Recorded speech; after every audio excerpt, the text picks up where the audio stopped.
Shalom sahabat Kalimatulu dimanapun berada. Apa kabar sahabat Kalimatulu semua?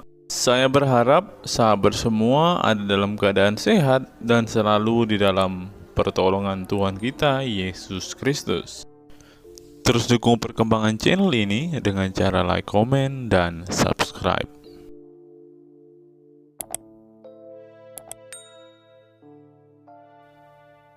Cie. Oke, Edis.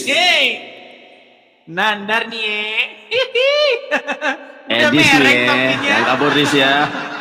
Jangan kabur. Jangan kabur Dimatikan ya. dulu lah ekormu. Mana? Lu fallback gua. Enggak, aku enggak Kamu pakai eho. datangnya kok Di selalu pas fallback saya gua sudah nanti kita lelah live sih? host. Gini Nandar, kenapa kamu datangnya pas saya sudah lelah? Giliran aku ada aja alasannya. Eh, Giliran saya aku sudah datang sudah Anda sama aja Daman. alasannya. Daman sudah sampai Aduh. kecapean. Giliran saya sudah mau istirahat kamu. Giliran sama saya ada aja alasannya. Gini, ada yang Mesti ngomong sama saya. ada aja alasannya.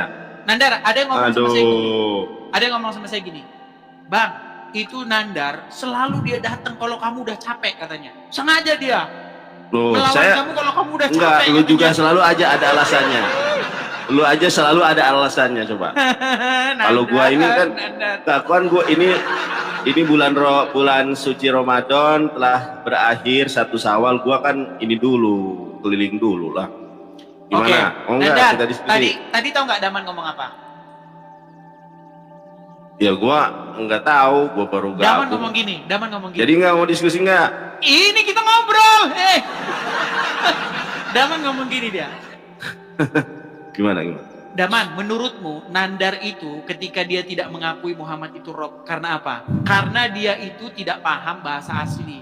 Dia tidak tahu mantik. Oke. Ya udah, pokoknya itu kita mau nggak diskusi? Ya, jadi kapan kalian konsili? Ayo. Kapan kalian konsili untuk menentukan Enggak, ini- Muhammad Rob atau bukan? Kenapa sih kalau aku datang dan kalian ngajak aja belum diskusi kok konsili, selalu kok aja ngapain? ada alasannya? Loh, Kok kalian aja ada belum konsili. alasannya? Kok selalu ada alasannya? Gini aja Nandar. Nandar, Gini. aku lapar Nandar. Ya Kamu udah, konsili dulu nanti gimana? malam jam 8. Nanti malam jam 8 ya. Gimana? Nanti malam saya jemput orang ke bandara. Aduh, ada aja alasannya kalau saya. Berat saudara-saudara. Loh, memang mana Berat. datang kok? Gimana saya jemput orang? Gimana? Kalau sama saya ini Ngomong-ngomong tidak kamu ada mengajukan debater Kristen, tidak ada debater Kristen Ya, yang sebentar. sanggup mengalahkan Ngomong-ngomong, saya. Kamu mau mengajukan tema apa? Hmm? Temamu tema apa? Masa kamu terus yang ngajukan tema? Sesekali saya. Lu kemarin masalah Rob sama si sekarang Kemarin masalah kan saya penyaliban diskusi sama- Yesus. Kemarin kan saya diskusi sama Nabi Godian. gini. Sebentar. Temanya adalah Nabi Muhammad atau si Paulus Rasul palsu. Tahu nggak lo? Udah pernah kita bahas. Enggak, belum kapan Udah pernah 6 bulan yang lalu. si debater Kristen seluruh Indonesia nggak ada yang sanggup soalnya. Lu kan di Amerika gitu kan, lu bisa ngomong apapun lah ya. Silakan, berani nggak Nabi Muhammad atau Paulus Rasul palsu? Kenapa nggak berani? Masalahnya Ayo. nanti kalian nggak Kita kuat mulai. mental. Kuat. Kalau gua nggak kuat mental, ngapain gua nantang debat tema itu? Oke. Tapi Ayo, gak usah berani lama-lama nggak? ya. Ayo kita mulai. Gak usah lama-lama ya. Ya, kita pakai timer. Itu Oke, silakan. tolong di fallback. Jadi nggak di fallback? Di fallback Dia udah ini- di dia fallback ini- belum? Dia ini minta fallback terus loh. Nanti alasan Loh. terus. Ini saya udah ngikutin kamu ini. Ya sudah, saya turun dulu, saya mau live sendiri ya. Nanti aku jamah kamu. Yo, makasih ya. Kasihan saya lihat dia teman-teman. Ya udahlah kita turutin Loh, aja. oh kasihan loh. Loh, kamu Kasihan. kan tiap hari ngemis-ngemis Udah, terus. udah, Edis. Udah berani dengan Udah, saya. jangan banyak alasan. Edis, stop Kalau sama saya dengan banyak alasan. Saya Oke. buktikan bahwa omonganmu nggak benar. Oh, Radar nih mana? Udah nama palsu, Yonatan. Heran udah sama mereka ini. Heran bener-bener. Namanya palsu. Nggak ada yang pakai nama asli. Ya, memang berbahaya mereka ini. Oke, kita kasih naik ada. Sebentar ya. Ini siapa ini mau naik ini? Tempurung. Ini yang mau naik ini ada 20 orang sih. Coba kita naik ke Riva nih, yuk. Riva nih. Ya, selamat pagi Rifani. Halo. Rifani. Halo. Macet. Oke lah. Yuk kita turutin lah Sinandar ya. Kita turutin Sinandar yuk. Gak apa. Dari debat dengan saya. Iya, nggak ada yang berani. Debater Kristen yang berani sama saya itu si Rudi Yohanes Hutagalung sama si Oki Situmorang. Jadi rata-rata yang berani debat dengan saya halak Batak semua. Saya Ya, halak-halak. Sebentar dulu, gua belum selesai ngomong ini. Belum selesai ngomong, makanya dengarkan dulu. Jadi si Sob Katul, pokoknya tidak ada debater Kristen yang sanggup dan mau berdiskusi dengan saya kecuali si Rudi Yohanes Hutagalung, si Oki Situmorang, sama si Edi Sidabutar. Oke ya, kalau ini berarti Edi Sidabutar. Wah, berarti kamu nggak bohong ngomong. Loh. Tidak berani debat dengan Iya, saya, bohong. iya sekarang karena gua kejar terus, lu mau. Biasanya tadi kan mau kabur kan, alasannya ini waktu terakhir. Emang kapan Ini saya waktu takut sama terakhir, kamu? waktu apa? Oh, alasannya aja lo. Oke, silakan. Tapi kita nggak bisa lama-lama ya. Silakan, yuk. Nggak berapa putaran nih? Nanti giliran ini kabur. Berapa sampai jam berapa? Gini, ini saya di sini udah mau istirahat. Yuk, silakan. Poin-poinmu aja, silakan. Alah. Silakan. Silakan. Data dulu. Gua buka data dulu ya. Aduh, bukannya disiapin dari tadi. Gua Ini kan kamu buang-buang waktu. Ayo. baik. Terima. Nah, silakan. Ketika gua berbicara lu diam ya. Assalamualaikum warahmatullahi wabarakatuh, kaum muslimin wal muslimat yang saya hormati. Minal aidin wal faizin, mohon maaf lahir dan batin. Buat teman-teman Kristen, berjumpa kembali bersama Evangelis Yonatan Nandar. Boleh kiranya teman-teman Kristen dimanapun Anda berada, suatu saat dijamah Tuhan, dilawat Tuhan, dipilih dan dipulihkan menjadi pribadi yang terlahir baru, manusia baru di dalam kebenaran iman dan Islam. Baik, tema pada kesempatan pagi ini di Indonesia, Nabi Muhammad atau si Paulus, Rasul yang tidak asli. Bentar, saya ngecas dulu.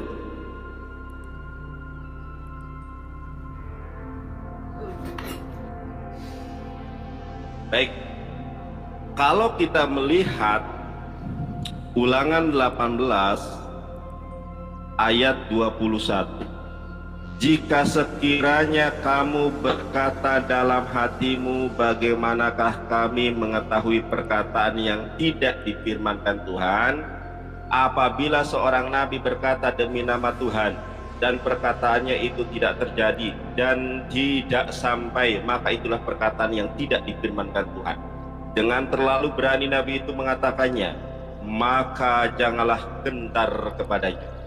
Jadi salah satu ciri Rasul yang tidak asli itu adalah perkataannya itu meleset. Nah, kalau kita lihat ternyata nubuatan Ulangan 18 ayat 21-82 itu merujuk kepada Rasul yang tidak asli, yang tidak jelas nama bapak dan ibunya. Mungkin diduga dia adalah anak hubungan gelap. Siapa? Tidak lain dan tidak bukan, disebutkan di dalam 1 Tesalonika 4 ayat ke-16-17. Tunjukkan. Jangan gelisah, belum apa-apa sudah gelisah. Sabar ya. 1 Tesalonika 4 ayat ke-16. Lihatlah teman-teman ya, inilah perkataan Nabi yang tidak asli, sehingga perkataannya meleset, ramalannya meleset. Kita lihat.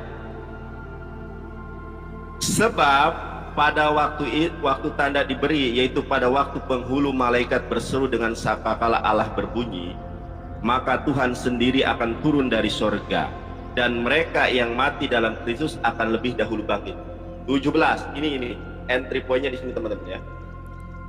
Apa yang dikatakan Paulus? Sesudah itu kita yang hidup, yang masih tinggal akan diangkat bersama-sama dengan mereka dalam awan yang menyongsong Tuhan di angkasa. Demikianlah kita akan selama-lamanya bersama dengan Tuhan. Pertanyaan saya, manusia manakah yang sejaman dengan Rasul Paulus yang hidup sampai dengan saat ini menyongsong kehadiran Tuhan Yesus yang kedua kali menurut iman Kristen? Ya, kalau perkataan Rasul Paulus ini tidak terbukti, artinya dia adalah Rasul yang tidak asli. Saudara-saudara yang terkasih, saya loncat dari atas Monas kalau ada orang yang hidup sejaman dengan Rasul Paulus yang masih hidup saat ini juga. Saya sudah berdiskusi dengan ratusan para pendeta terbungkam. Ini adalah ciri Rasul yang tidak asli. Bahkan ya, ketidakaslian Rasul Paulus sudah dinubuatkan juga oleh Yesus di dalam Matius 7 ayat ke-15. Matius 7 ayat ke-15. Teman-teman, kita lihat di sini. Kalau kita lihat Matius 7:15, ini perikopnya dari ayat 15 sampai dengan ayat 23. Kalau ayat 24 itu perikop baru, dua macam dasar. Salah satu ajaran Rasul yang tidak asli itu adalah mengajarkan Yesus Tuhan, bernubuat demi nama Yesus, dan mengusir setan demi nama Yesus, dan mengadakan mukjizat demi nama Yesus. Makanya Yesus mengatakan di ayat ke-18, tidak mungkin pohon yang baik menghasilkan buah yang buruk. Begitupun tidak mungkin pohon yang buruk menghasilkan buah yang baik. Dan semuanya ini tergenapi oleh Rasul yang tidak asli, yang tidak jelas nama bapa dan ibunya, yaitu Rasul Saulus. Terima kasih. Itu prolog dari saya. Jangan gelisah. Baik, saya tanggapi ya. Jadi begini Nandar ya. Pertama-tama sebagai seorang muslim, seharusnya kamu itu pakai literatur Islam loh. Masa iya kamu muslim pakai Bible gitu, gimana ceritanya?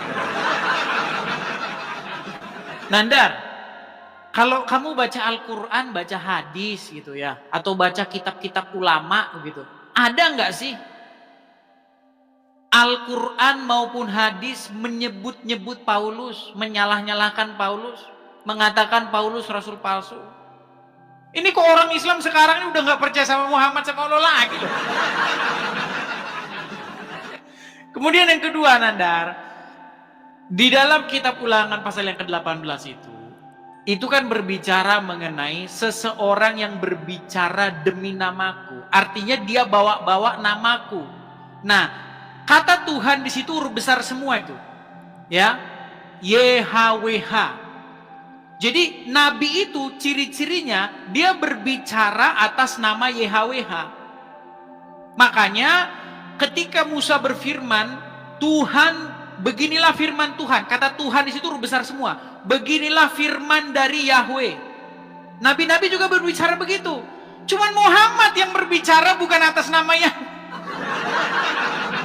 Nandar, satu-satunya nabi ya yang kalian paksa jadi nabi ya, yang berbicara bukan atas nama Yahweh itu cuman Muhammad. Dia berbicara atas nama Tuhan Pak orang Quraisy, Tuhan di Mekah. Apa hubungannya? Aduh, gimana sih Nandar ini? Gini aja Nandar, ini obrolan kita ini makin gak nyambung. Soalnya saya cuma mendengarkan ngelanturnya kamu kemana-mana. Jadi gak ada yang menarik gitu loh. Gak ada yang menarik. Jadi gini Nandar, intinya yang mau saya bilang sama kamu begini Nandar. Paulus ya, ketika dia dipilih oleh Yesus, dia itu berubah menjadi baik. Ya kan?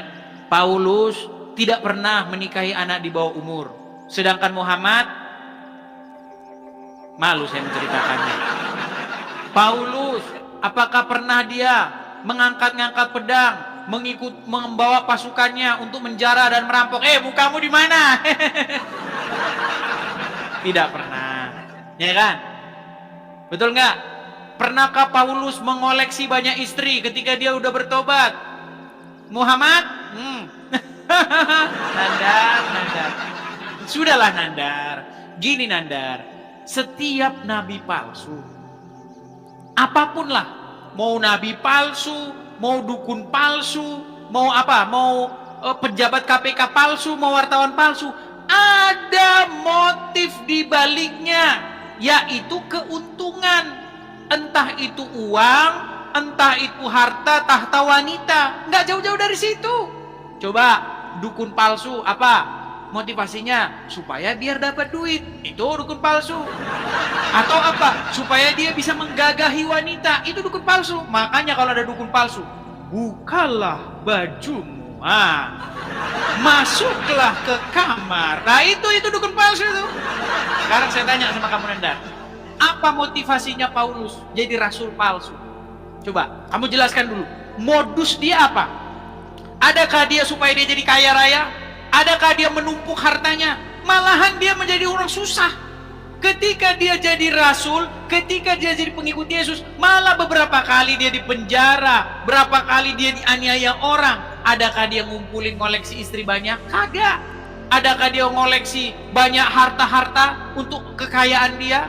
Sehingga ada sekian miliar harta rampasan perang, jarahan perang? Gampang, nggak usah ini. Kita bicara logis-logis saja, ya. Nggak usah ini jauh-jauh kamu kitab suci kamu ngarang begini itu segala macam. Gini, Nanda, dengarkan. Waktu Muhammad belum jadi nabi, istri dia satu. Ketika dia jadi nabi, istrinya banyak. Tuh. Waktu Muhammad belum jadi nabi, dia nggak pernah ngambil harta jarahan perang. Ketika dia jadi nabi, harta rampasan perang 5%, 1/5 untuk dia. 1/5. Apalagi ketika dia belum jadi nabi, nggak ada wanita-wanita yang menyerahkan diri kepadaku, nggak ada. Tapi ketika Muhammad jadi nabi, wanita-wanita yang menyerahkan dirinya kepada Muhammad jika Muhammad mau. Sudahlah Nandar, nanti kalau kita terusin nggak kuat, nanti umatmu nggak kuat, ya. Kalau saya bongkar nanti agamamu, umatmu makin nggak kuat. Nah, pertanyaan saya, apa modus Paulus menjadi rasul palsu? Keuntungan apa yang dia dapat? Silakan, jelaskan. Ayo. Terima kasih. Baik. Silakan. Ya. Baik. Silakan. Terima Dis.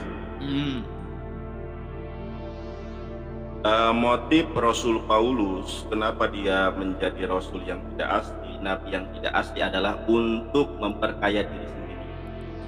Satu. Yang kedua, untuk menyesatkan umat para pengikut Yeshua HaMashiach. Wah, itu yang paling penting, nomor 2, menyesatkan.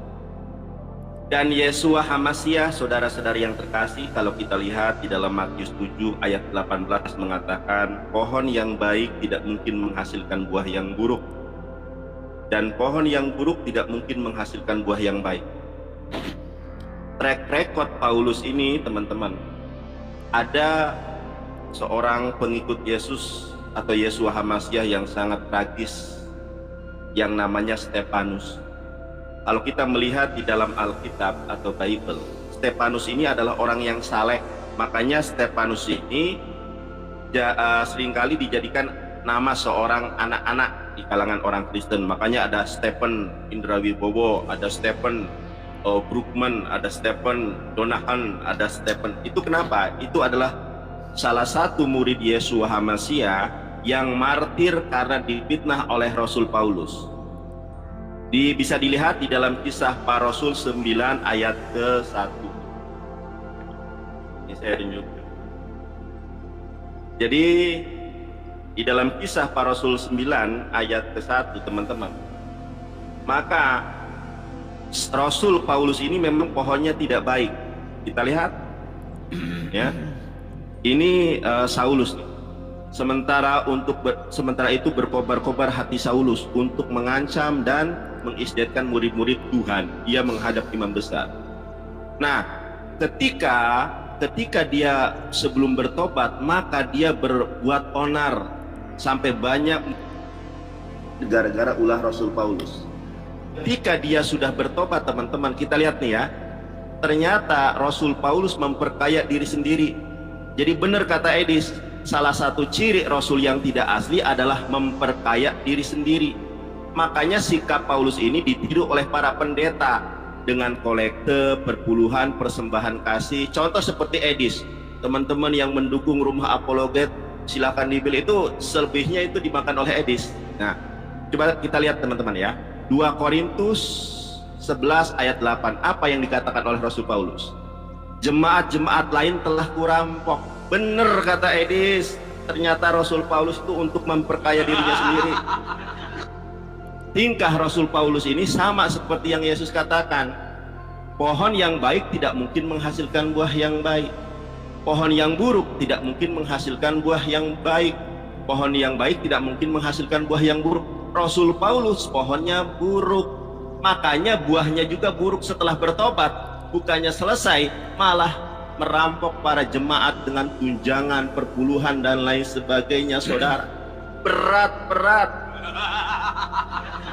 Oke, jangan terguncang ya. Kemudian, kenapa Edis tidak mau saya bahas Rasul Paulus? Nandar pakai ini pakai itu. Teman-teman, pertanyaan saya tidak dijawab. Kalau Rasul Paulus adalah Rasul asli, harusnya perkataannya tergenapi. 1 Kolose 4 ayat ke-9, ayat ke berapa tadi? 1 Tesalonika 4 ayat 16-17. Ternyata Rasul Paulus bernubuat, orang yang hidup sejaman dengan Paulus akan hidup panjang umur sampai kedatangan Tuhan Yesus yang kedua kali. Ternyata semua itu seperti lagu Peter Pan, semua itu bohong, itu palsu. Rasul yang tidak asli bernama Saulus. Oh yeah. Oke. Terus saya bertanya kepada Anda di dalam Matius 7 ayat ke-15. Perikopnya adalah pengajaran sesat. Saya tanya, ini waktunya singkat, kalau kurang nanti saya lebih deskripsikan lagi di sesi berikutnya. Saya tanya sama Anda, 1 pertanyaan, tidak sanggup menjawab, 2 pertanyaan. Matius 7 ayat ke-15. Pertanyaannya adalah, siapa Rasul yang tidak asli, Nabi yang tidak asli, yang menyamar jadi domba dan mendatangi murid-murid Yesus? Gak jawab pertanyaan saya, Nandar. Ditanya modusnya Paulus jadi rasul palsu, kamu bisa jelasin. Baik, saya jawab ya, Nandar. Ya, modusnya merampok. Ya, nggak apa-apa lah. Gini Nandar ya. Kamu saya kasih tahu ya. Ya. Nih, saya bacakan ya dalam satu perikop penuh ya. Itu ada di dalam 2 Korintus 11 pasal yang ke-8. Saya bacakan dulu dari pasal yang ke-7 ya nih. Pada waktu saya memberi, ini bahasa Indonesia sehari-hari, terjemahan BIS ya, bahasa Indonesia sehari-hari.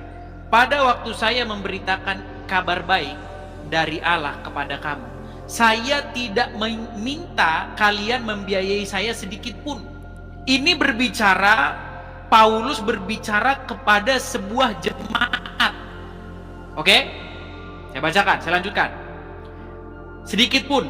Dengan demikian, saya membuat diri saya menjadi rendah. Saya lakukan itu untuk meninggikan kalian. Apakah itu suatu kesalahan terhadapmu? Pada waktu saya melayani kalian, saya dibiayai oleh jemaat lain. Bolehkah dikatakan saya merugikan jemaat-jemaat itu supaya saya dapat menolong kalian? Jadi di sini kata di dalam terjemahannya itu, saya merampok jemaat lain untuk membiayai kalian. Untuk membiayai kalian. Jemaat-jemaat yang satu lagi ini yang sedang dibicarakan dalam konteks ini. Apakah ada di situ Paulus untuk merampok untuk kekayaan pribadi, untuk nambah istri? Sekarang saya tanya sama kamu Nandar, cobalah. Ketika Paulus setuju atas dijatuhkannya hukuman terhadap Stefanus, apakah di situ Paulus sudah bertobat? Belum. Apakah Paulus sudah menjadi rasul? Belum. Kan kamu nggak nyambung. Yang saya tanya sama kamu tadi adalah bagaimana modus Paulus setelah dia menjadi rasul. Kamu kutip nih, Korintus 2:11 ayat yang ke-8. Jemaat-jemaat lain telah kurampok. Ini bahasa ini ya, bahasa TB ya. Jemaat-jemaat lain telah kurampok dengan menerima tunjangan dari mereka supaya aku dapat melayani kamu. Ini supaya dapat melayani kamu, melayani jemaat yang lain. Di mana di situ supaya saya bisa senang-senang, supaya saya bisa nambah istri, supaya saya banyak istrinya? Nggak ada. Coba tunjuk kepada saya, adakah motivasi yang menguntungkan pribadi Paulus ketika dia menjadi rasul dipilih oleh Yesus? Kamu bilang untuk menyesatkan. Untungnya apa? Untungnya apa? Ini Nandar, banyak orang di jalan tuh, ya, ada orang nanya alamat. Alamatnya ini mana? Alamatnya ini mana? Sesatinlah mereka, alamatnya ke sana, bilang ke sana. Untungnya dia bagi dia apa sih coba? Kalau ada orang nanya sama kamu jalan, Nandar, Bang, mau nanya jalan Bang, ke mana? Ke Ciwidey mana? Oh, Ciwidey, harusnya jalan ke sana nih. Kamu bilang ke sana. Untungnya buat kamu apa sih menyesatkan orang? Untungnya apa? Coba saya pengen sama kamu spesifik lah. Apa untung yang jelas, nyata, konkret bagi dirinya Paulus ketika dia menjadi rasul? Rasul palsu kamu bilang. Tapi saya bisa tunjukin sama kamu Nandar. Apa untungnya Muhammad ketika dia jadi nabi? Coba saya kasih tahu kamu untungnya dia. Sampai-sampai Aisyah berkata, aku tidak melihat Tuhanmu kecuali begitu sigap menuruti hawa nafsu. Kata Aisyah loh. Coba Nandar, ketika Muhammad belum jadi nabi, istrinya berapa Nandar? 1. Namanya siapa? Khadijah. Setelah dia jadi nabi, istrinya tambah banyak, tambah budak-budak. Sekarang saya tanya sama kamu Nandar, coba pikirin secara logis, berarti dia dapat untung biologis nggak? Dapat, ya kan? Terus waktu dia jadi nabi, pernah nggak dia ngerampok atau ngejarah satu kaum? Nggak pernah. Tapi setelah dia jadi nabi, dia melakukan penjarahan atau yang disebut sebagai gonimah. Gonimah itu artinya harta rampasan perang. Aduh. Untungnya jelas. Abdul Somad pernah menghitung. Untung yang dihitung berjumlah miliaran, 100 berapa miliar begitu. Untung jelas. Udah Nandar, saya nggak melihat satu poin dari kamu untuk diskusi. Kamu hanya ya ngomong nggak ada isinya lah. Jadi kapan-kapan lagi. Enggak, udah waktunya saya istirahat. Saya ke bandara. Besok saya ke bandara. Belum selesai ini. Besok kita lanjut lagi ya. Belum selesai. Sebentar, besok kita lanjut lagi. Aduh, gini, Edis. satu bukti konkret untungnya Paulus ketika dia jadi nabi, oke? Aku menyesal nih. Ya. Sama Edis ternyata kabur. Aduh, belum selesai aku. Gara-gara Nandar belum dapat THR. Aduh, Edis. Sudahlah Nandar. Kalian, Nandar, sekarang saya tanya. Katanya Enggak, sebentar, jujur tanya. Ya ini. Sebentar. Ini waktunya. Enggak, sebentar, enggak. Sebelum pakai waktu gini. Sebentar, sebelum pakai waktu gini. Waktunya. Saya tanya sama kamu Nandar, kamu ngerokok apa enggak? Enggak. Kalau saya tunjukin foto kamu ngerokok gimana?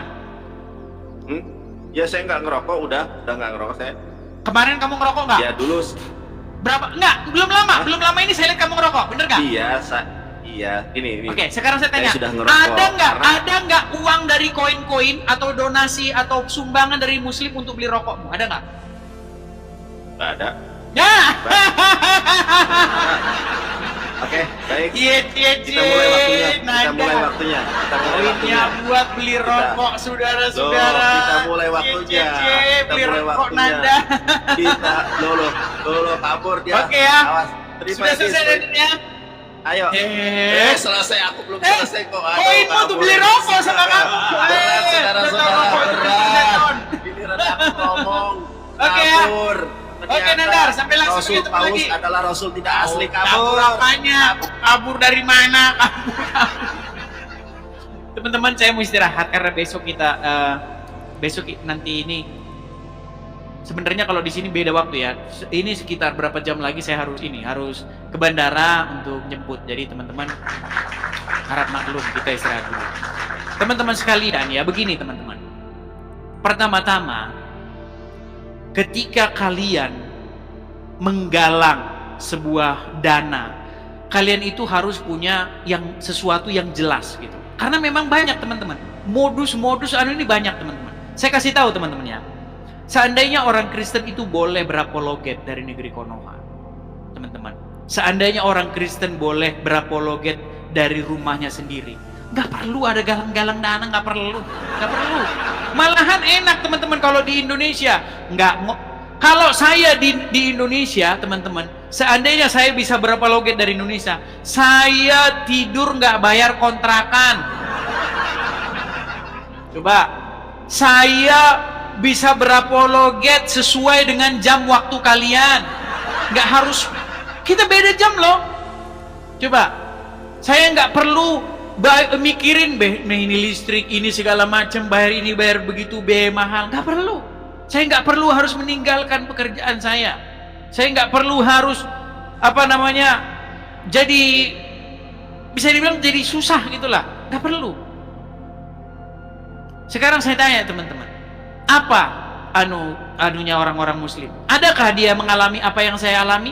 Ada nggak dia harus meninggalkan pekerjaannya? Adakah dia harus meninggalkan rumahnya? Coba saya tanya, pendebat muslim mana di Indonesia yang meninggalkan pekerjaan dan rumahnya gara-gara dia jadi apologi? Nggak ada. Uncup PI di rumahnya sendiri, ayo. Juma di rumahnya sendiri, Nandar di rumahnya sendiri. Malah sama mereka untuk beli rokok, teman-teman, untuk beli rokok.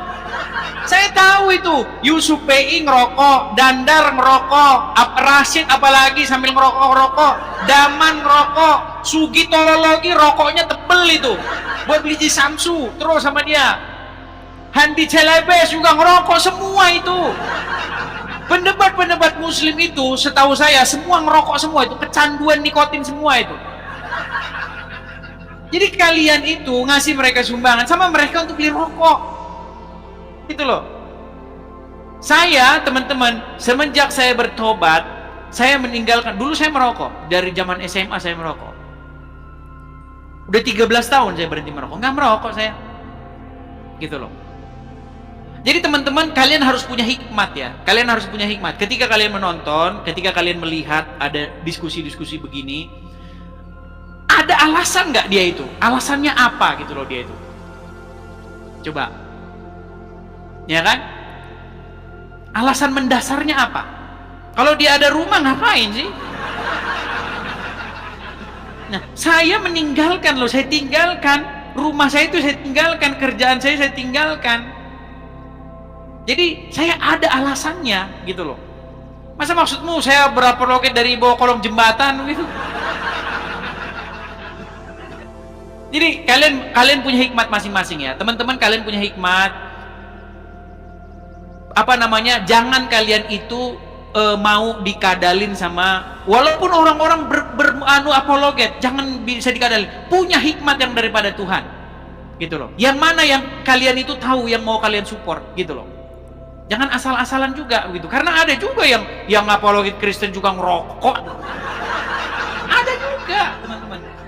Sampai 3 kali diundang, sudah baju baru, mantap. Saya mau berangkat ini. Ya udah, saya cuma mau minal aidin wal faidin gitu loh. Nah, ngapain? Gue mau maafin elu. Rashid, bentar, kamu merokok nggak? Asik, merokok. Merokok. Pernah nggak koin-koin yang dikirim teman-teman ketika PKPK itu kamu beli rokok? Jangan pun beli rokok, Edis. Jangan pun beli rokok.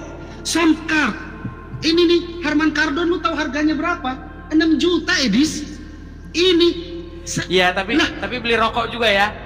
Oh, jangan pun rokok, Edis. Iya, tapi enggak, kalau itu enggak masalah. Kalau kamu beli mikrofon, beli apa itu bagus, karena sesuai dengan peruntukannya ya. Tapi kalau beli rokok, jelas ini yang menemani saya. Iya. Jelas dong.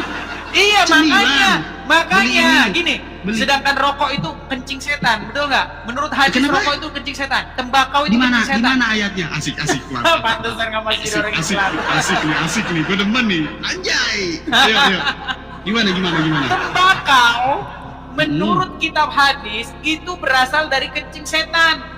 Oh gitu. Nah, kamu menggalang donasi atau pemberian dari teman-teman muslimmu, kamu beli untuk minum kencing setan. Lo enak gimana? Lo mau enak? Oke lah Rasid. Ya, intinya kita beda kita di situ, Rasid. Ya, intinya kita beda di situ. Artinya begini.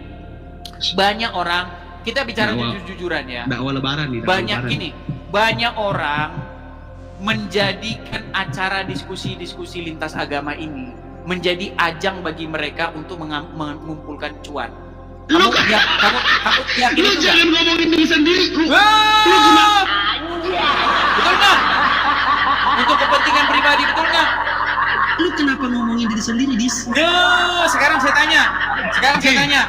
Nih, sekarang saya tanya.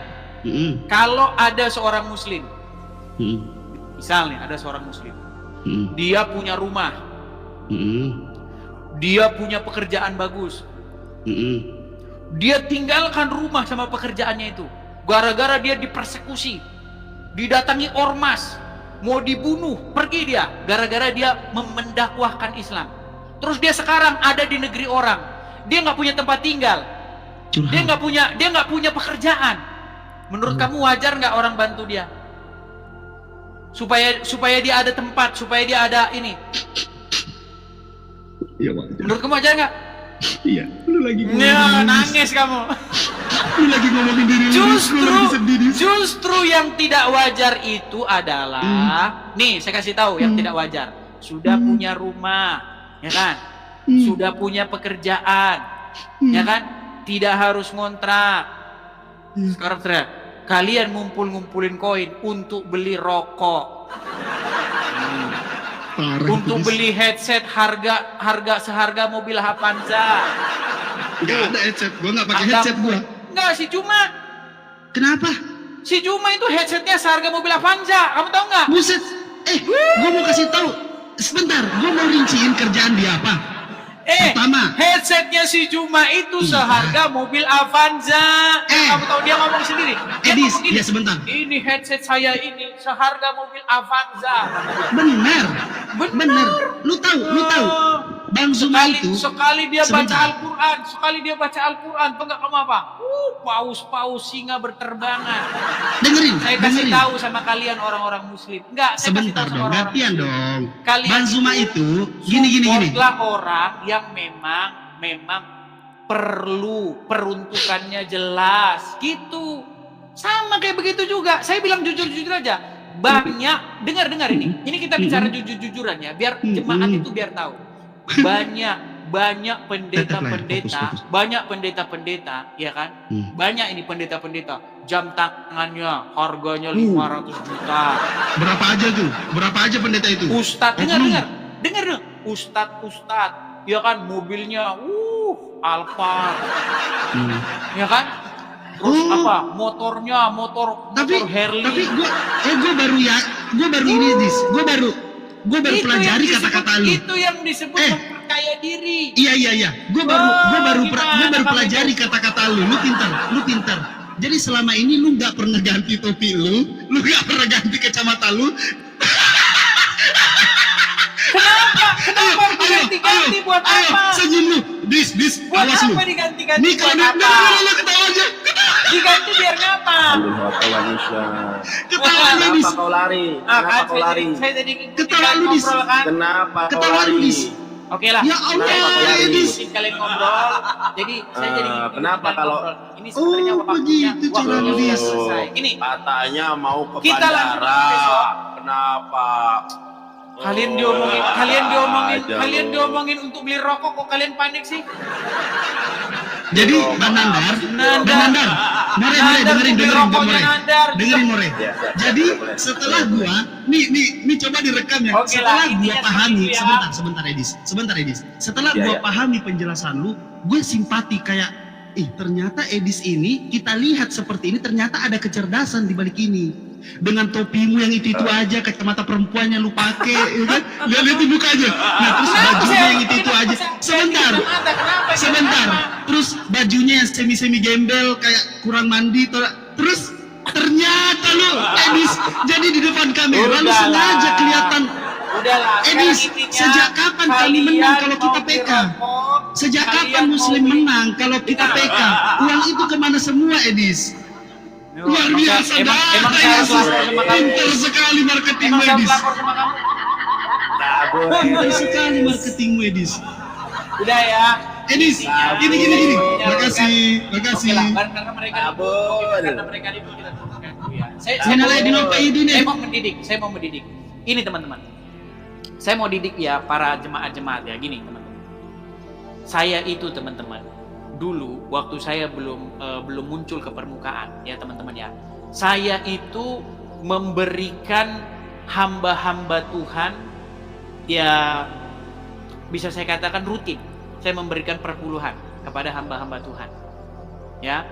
Bahkan dulu sekolah-sekolah itu dari mulai kelas 1 SD sampai kelas 1 SMP, 6 SD, dari 1 SD sampai 6 SD, itu saya belikan papan tulis semua. Iya. Karena di sekolah itu papannya kan masih kapur, ya kan? Kalau kapur itu kan kalau dihapus begitu debunya kemana-mana. Jadi saya kasihan, saya belikan papan tulis dari kelas 1 SD sampai kelas 6 SD, saya belikan semua. Hamba-hamba Tuhan juga saya ini kan. Saya paling tidak bisa melihat hamba Tuhan itu menderita hidupnya. Karena dia sudah menyerahkan hidupnya kepada Tuhan, tapi dia kok menderita hidupnya. Dia nggak punya tempat yang layak. Saya paling nggak bisa. Zaman-zaman saya dulu. Tapi kalau ada hamba Tuhan yang beli jam tangan harga 300 juta. Kalau uangnya sendiri nggak masalah kalau uangnya sendiri. Yang jadi masalah kalau itu uang dari jemaat, coba. Ini saya mendidik para jemaat loh, teman-teman. Supaya teman-teman mengerti. Gitu. Kadang-kadang jemaat juga yang membuat membuat para pendeta, oknum ya saya bilang ya, nggak semua seperti itu, menjadi hamba uang. Banyak seperti itu. Ya, jadi tetapi saya juga tidak setuju kalau ada pendeta yang dia nggak punya tempat tinggal, yang dia nggak punya tempat untuk bernaung dirinya. Ya. Artinya teman-teman begini, maksud saya begini. Kita itu harus betul-betul bijak, harus betul-betul pandai, harus betul-betul mengerti. Sebenarnya kita itu memberikan itu keadaan dia bagaimana gitu. Keadaan dari sang hamba Tuhan itu bagaimana. Saya sangat setuju kalau hamba Tuhan itu nggak boleh dia menderita. Saya sangat setuju. Seorang hamba Tuhan, seorang pendeta harus dia punya tempat tinggal, harus dia punya kendaraan sendiri untuk mobilitasnya, harus itu. Saya paling nggak tahan kalau ngelihat pendeta itu hidupnya sampai ngontrak-ngontrak begini, saya nggak tahan. Dulu sebelum saya terjun ke seperti ini, saya termasuk orang-orang yang mensupport, saya support. Mungkin orang-orang sebagian ada yang nonton di sini, bagaimana saya support. Ya kan ada di sini di Bangka begini, saya support, saya belikan buku, saya terus dari mulai 2013 sampai tahun berapa terus, karena saya belum muncul seperti ini gitu loh. Jadi teman-teman, saya cuma berpesan kepada teman-teman, bijak-bijaklah, pandai-pandailah, berhikmatlah teman-teman ketika kalian ingin mensupport ya termasuk juga para apologet juga seperti itu teman-teman. Karena apa? Karena saya banyak melihat memang banyak ada motivasi yang tidak benar seperti itu. Ya. Jadi kalau itu berdasar gitu ya, dia punya dasar, punya alasan yang kuat untuk melakukan itu, mari kita support. Tapi kalau alasannya nggak jelas, mengada-ngada, ya teman-teman kalian punya hikmat sendirilah. Seperti itu ya teman-teman ya. Jadi teman-teman mengerti, maklum. Ya teman-teman ya, adapun kita, teman-teman, adapun saya, teman-teman ya, ketika saya ingin menggalang sebuah pendirian rumah apologet, karena apa? Karena teman-teman kita memang di sini nggak ada tempat. Seandainya bisa di Konoha, teman-teman. Seandainya bisa di negeri Konoha, nggak perlu itu teman-teman. Rumah-rumah apologet apa itu nggak perlu. Masalahnya kan nggak bisa. Bisa nggak kita seperti ini bisa nggak saya di Konoha? Mana bisa teman-teman? Selesai. Nggak bisa. Yang ada udah datang ormas, udah selesai, nggak ada cerita. Jadi kepada teman-teman yang berapologet, memang teman-teman nggak semua dari kalian itu akan mau, nggak semua. Coba saya tantang. Siapa para apologet yang kalian sudah mapan, ada rumah, ada pekerjaan di Konoha, kalian tinggalin tuh. Saya tantang kalian. Coba, berani nggak? Nah, tapi saya bukan mau mengajak kalian seperti saya, enggak. Gitu loh. Artinya kalian memang harus bayar harga. Ya, jadi ketika kalian, saya percaya ya apa di dalam Bible itu ya, maksudnya begini, jikalau seseorang ya meninggalkan ayahnya, ibunya, hartanya dan lain sebagainya oleh karena nama Tuhan, itu pasti Tuhan akan memberikannya 100 kali lipat. Saya percaya. Artinya saya percaya bahwa suatu saat apa yang saya tinggalkan di negeri Konoha, dari mulai tempat tinggal segala macam, saya percaya bahwa nanti Tuhan akan memberikan gantinya di sini teman-teman, dengan yang setara setidak-tidaknya seperti itu teman-teman ya. Jadi teman-teman, bijak-bijaklah ya, pandai-pandailah, berhikmatlah ketika teman-teman ingin mensupport ya, baik para apologet, baik siapapun itu, teman-teman harus pandai-pandai melihat keadaan atau situasinya. Oke, saya rasa itu saja teman-teman. Saya istirahat dulu. Mudah-mudahan nanti besok saya nggak bisa. Kayaknya besok pagi ya teman-teman ya. Besok pagi mudah-mudahan kita bisa siaran kembali. Terima kasih teman.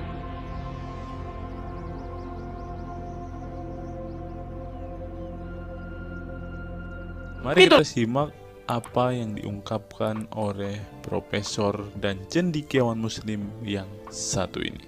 Kita kutip dalil liputan 6 teman-teman. Quraisy Shihab mengatakan, tolong jangan pilih ustadz yang suka memaki. Kai Haji Quraisy Shihab ibaratkan begini. Nah teman-teman, ternyata ada juga ustadz-ustadz yang suka memaki-maki teman-teman. Bisa jadi ini adalah salah satu oknum yang dikatakan oleh Habib Kribo tadi teman-teman, di mana mereka seakan-akan orang yang paling beriman, paling beragama, dengan kepalanya ada titik hitam dan juga jenggotnya sampai panjang ke lantai, kata Habib Kribo tadi kan teman-teman. Di era modern ini ketika ceramah agama mudah diakses melalui berbagai media, umat Islam dihadapkan pada pilihan beragama, ustadz atau penceramah yang dapat mereka ikuti. Namun tidak semua pendakwah menggunakan cara yang sejuk dan penuh hikmah dalam menyampaikan pesan agama. Menanggapi fenomena ini, wah ini ternyata sebuah fenomena nih teman-teman, berarti sudah sering terjadi nih teman-teman. Profesor Kiai Haji Quraisy Shihab, seorang cendekiawan Muslim, terkemuka menekankan pentingnya memilih ustadz yang tidak memaki-maki dalam dakwahnya. Quraisy Shihab mengingatkan bahwa dakwah adalah ajakan kepada kebaikan yang harus disampaikan dengan cara yang baik pula. Ia menekankan pentingnya mencontoh akhlak Nabi Muhammad SAW yang selalu lemah lembut dalam menyampaikan ajaran Islam. Mengutip sabda Nabi Muhammad, barang siapa yang beriman kepada Allah dan hari akhir, hendaklah ia berkata baik atau diam. Ayahanda presenter Naswa Shihab menegaskan bahwa ini adalah pedoman penting bagi para pendakwah. Kata-kata yang baik dan penuh hikmah lebih efektif dalam menyentuh hati dan menggerakkan orang untuk berubah ke arah yang lebih baik. Dalam dakwah, seringkali ditemukan penceramah yang menggunakan kata-kata yang keras dengan alasan untuk menegur atau mengingatkan umat. Namun, Profesor Quraisy Shihab mengingatkan bahwa cara ini justru bisa menimbulkan antipati dan menjauhkan orang dari ajaran agama Islam yang seharusnya penuh kasih sayang dan rahmat. Menukil Islam.co, Quraisy Shihab menjelaskan, Hal yang menarik ketika ditanya seseorang terkait kriteria ustadz yang tepat untuk dijadikan panutan atau sebagai penceramah. Mantan rektor lain, sekarang UIN, Syarif Hidayatullah Jakarta, ini menjelaskan dengan penuh kasih ibarat seorang bapak menasihati anaknya. Pilihlah ustadz yang menganut paham moderat. Anda tidak akan mendengar makian tutur mantan Menteri Agama ke-16 masa Presiden Soeharto ini. Quraisyah menjelaskan bahwa ustadz yang wasatiyah akan terbuka untuk dikritik dan tidak fanatik dengan satu pandangan dan menilai pandangan yang orang lain salah. Quraisyah menjelaskan bahwa ustadz wasatiyah akan terbuka untuk dikritik dan tidak fanatik dengan satu pandangan dan menilai pandangan orang lain salah. Ustadz yang wasatiyah memahami bahwa jalan menuju agama itu besar dan memiliki jalan-jalan kecil untuk menuju jalan besar itu. Karena dalam rincian ajaran agama yang Tuhan tanyakan adalah hasilnya, misalnya 5 tambah 5, 10, tapi bisa juga 7 tambah 3, lanjutnya. Salah satu ciri ustadz yang wasatiyah menurutnya adalah berpengetahuan luas. Ustadz yang berpengetahuan luas akan mampu menilai dan menghargai suatu pendapat, sedangkan ustadz yang sempit pengetahuannya akan mudah menyalahkan. Semakin luas pengetahuan seseorang, semakin besar toleransinya. Semakin sempit, semakin bodoh tandasnya. Nah, teman-teman muslim, silahkan kalian mau milih ustadz yang modelnya seperti ini. Karena ustadz yang berilmu itu seperti yang dikatakan oleh Bapak Quraisyah ini, bahwa mereka pasti adalah orang yang sangat toleransi. Tetapi jika ustadzmu kamu dapati tidak bisa bertoleransi atau orang yang intoleran, maka mereka bisa dikatakan ustadz yang BODOH, kata Quraisyah. Nah, pertanyaannya adalah, apakah Zuma termasuk standar ustadz yang baik atau ustadz yang toleran? Mari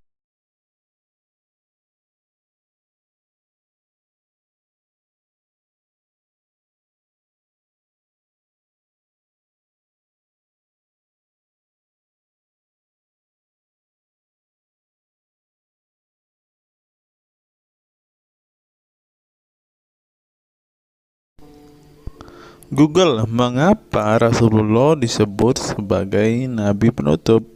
Apa alasannya? Alasannya mengapa Nabi SAW disebut Rasul terakhir adalah karena Allah SWT telah menunjukkan langsung sebagai penutup para nabi dan rasul. Hal ini tercantum dalam Al-Quran yang merupakan firman Allah. Di sini dituliskan, mengapa Muhammad atau Nabi SAW disebut Nabi terakhir? Mari kita baca ya. Katamul Anbiya merupakan salah satu julukan Nabi Muhammad yang berarti penutup para nabi, sesuai dengan firman Allah SAW dalam surat Al-Ashab ayat 40 yang berbunyi, artinya Muhammad itu sekali-sekali bukanlah bapak dari seorang laki-laki di antara kamu, tetapi dia adalah Rasul Allah dan penutup nabi-nabi, dan adalah Allah Maha mengetahui segala sesuatu. Nabi Muhammad SAW merupakan nabi terakhir yang Allah utus untuk menyempurnakan agama-agama sebelumnya. Al-Quran merupakan kitab Allah yang menyempurnakan kitab-kitab sebelumnya, sehingga tidak perlu ada kitab lain karena Al-Quran merupakan kitab Allah yang menyempurnakan kitab-kitab sebelumnya, sehingga tidak perlu ada kitab lain karena Al-Quran sebagai kitab terakhir. Maka dapat diartikan bahwa tidak ada lagi nabi setelah Nabi Muhammad SAW. Nabi Muhammad SAW sebagai nabi terakhir juga didukung dengan dalil lainnya, yaitu surat Al-Sab 61 ayat 6. Dan ingatlah ketika Isa bin Maryam berkata, "Hai Bani Israel, sesungguhnya aku adalah utusan Allah kepadamu, membenarkan kitab sebelumku, yaitu Taurat, yang memberikan kabar gembira dengan datangnya seorang rasul yang akan datang sesudahku, yang namanya Ahmad, dalam tanda kurung Muhammad." Menurut Syekh Al-Zairi dalam kitab Al-Jawahir dan Al-Kalamiyah, alasan kenapa Nabi Muhammad SAW dijadikan nabi terakhir adalah hikmah terputusnya para nabi itu untuk menyeru umat manusia agar beribadah kepada Allah, menunjukkan mereka ke jalan yang lurus dalam urusan kehidupan duniawi dan ukhrawi, memberitahu kepada mereka tentang hal-hal yang tidak dapat dicapai oleh penglihatan mereka, dan memberitahu keadaan yang pemikiran mereka belum sampai, dan menetapkan dalil yang meyakinkan serta menghilangkan syubhat keserupaan yang tidak benar. Adapun hubungan dakwah Nabi Muhammad SAW dengan nabi-nabi terdahulu ialah terbangun atas dasar sebagai penguat dan penyempurna dakwah nabi-nabi sebelumnya. Oleh karena itu, semua para nabi selalu dibangun atas dasar dua pondasi utama, yaitu akidah, syariat, dan akhlak. Dari segi kaidah, dari segi akidah, semua ajaran yang dibawa oleh para nabi, mulai dari Nabi Adam alaihissalam sampai Muhammad SAW, adalah sama. Tidak ada beda antara nabi satu dengan nabi yang lainnya. Semuanya mengajarkan keimanan terhadap keesaan Allah SWT, yaitu dengan membersihkan dari segala sifat yang tidak layak baginya, dan mengimani adanya hari kiamat serta adanya surga dan neraka. Maka dari itu, semua para nabi menyerukan kepada kaumnya masing-masing antara dasar iman kepada Allah, dan semua para nabi setelahnya saling membenarkan ajaran yang telah dibawa oleh para nabi sebelumnya. Adapun dari segi syariat yang mengatur tatanan kehidupan masyarakat dan individu terhadap perbedaan dalam metode dan kuantitasnya antara satu nabi dengan yang lain. Hal itu disebabkan karena syariat tersebut dalam ranah pelaksanaan, bukan sebuah pengabaran seperti akidah. Perkembangan zaman dan perbedaan bangsa yang satu dengan bangsa yang lainnya turut mempengaruhi syariat mereka satu sama lain. Diutusnya satu nabi itu adalah khusus untuk umatnya pada waktu itu, bukan umum untuk semua manusia. Sebuah hukum syariat terbatas dalam ruang lingkup yang sempit sesuai dengan umatnya pada waktu itu secara khusus. Nah, dari bagian pertama ini kita mengetahui teman-teman mengapa Rasulullah ini dikatakan sebagai nabi penutup, karena Rasulullah juga mengajarkan kepada keesaan Allah, teman-teman. Nah, seperti yang terus di sini. Semuanya mengajarkan keimanan terhadap keesaan Allah SWT, yaitu dengan membersihkan dari sifat segala yang tidak layak baginya, dan mengimani adanya hari kiamat dan adanya surga dan neraka. Salah satu alasan mengapa Rasulullah disebut sebagai nabi penutup adalah ini, teman-teman. Mari kita lihat fakta berikutnya. Menurut kumparan, teman-teman, alasan mengapa Rasulullah SAW disebut nabi terakhir, teman-teman, mari kita simak ya.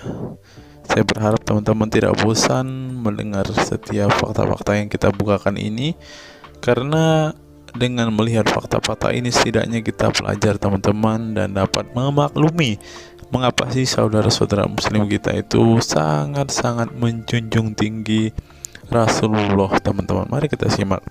Nabi Muhammad SAW adalah nabi yang ke-25 dalam Al-Quran. Sebagai umat Islam, kita diwajibkan mempercayai bahwa tidak ada rasul lain setelah kematian Nabi Muhammad SAW. Sebenarnya mengapa Nabi SAW disebut Rasul terakhir? Bukan tanpa alasan Allah SWT memilih Nabi Muhammad SAW sebagai Rasul terakhir, sehingga kita dilarang untuk mempercayai bahwa adanya Rasul setelah Nabi Muhammad SAW meninggal dunia, bahkan sampai memiliki cara pandang berbeda dengan beliau. Nah, jadi teman-teman kita, saudara-saudara kita tidak percaya ada Nabi setelah Nabi Muhammad, teman-teman. Terlebih ada yang Nabi yang membawa ajaran-ajaran yang berbeda dari apa yang diajarkan oleh Rasulullah. Berikutnya, alasan dibalik Nabi Muhammad SAW disebut Rasul terakhir. Nabi Muhammad SAW ditunjuk menjadi Rasul terakhir Allah SWT dan mendapatkan Al-Quran yang merupakan kitab sempurna dari kitab-kitab sebelumnya. Nah, mereka percaya juga kitab mereka adalah kitab yang paling sempurna, karena kitab-kitab sebelumnya tidak sempurna, maka disempurnakan oleh Al-Quran, teman-teman. Artinya, wahyu yang sudah diterima Nabi Muhammad SAW sudah terputus sejak beliau meninggal dunia. Ibnu Katsir menjelaskan, ini merupakan nikmat Allah Subhanahu wa Ta'ala yang terbesar atas umat ini. Allah Subhanahu wa Ta'ala telah menyempurnakan untuk mereka agama mereka, sehingga mereka tidak lagi membutuhkan agama selain agama mereka. Mereka tidak pula membutuhkan nabi selain nabi mereka.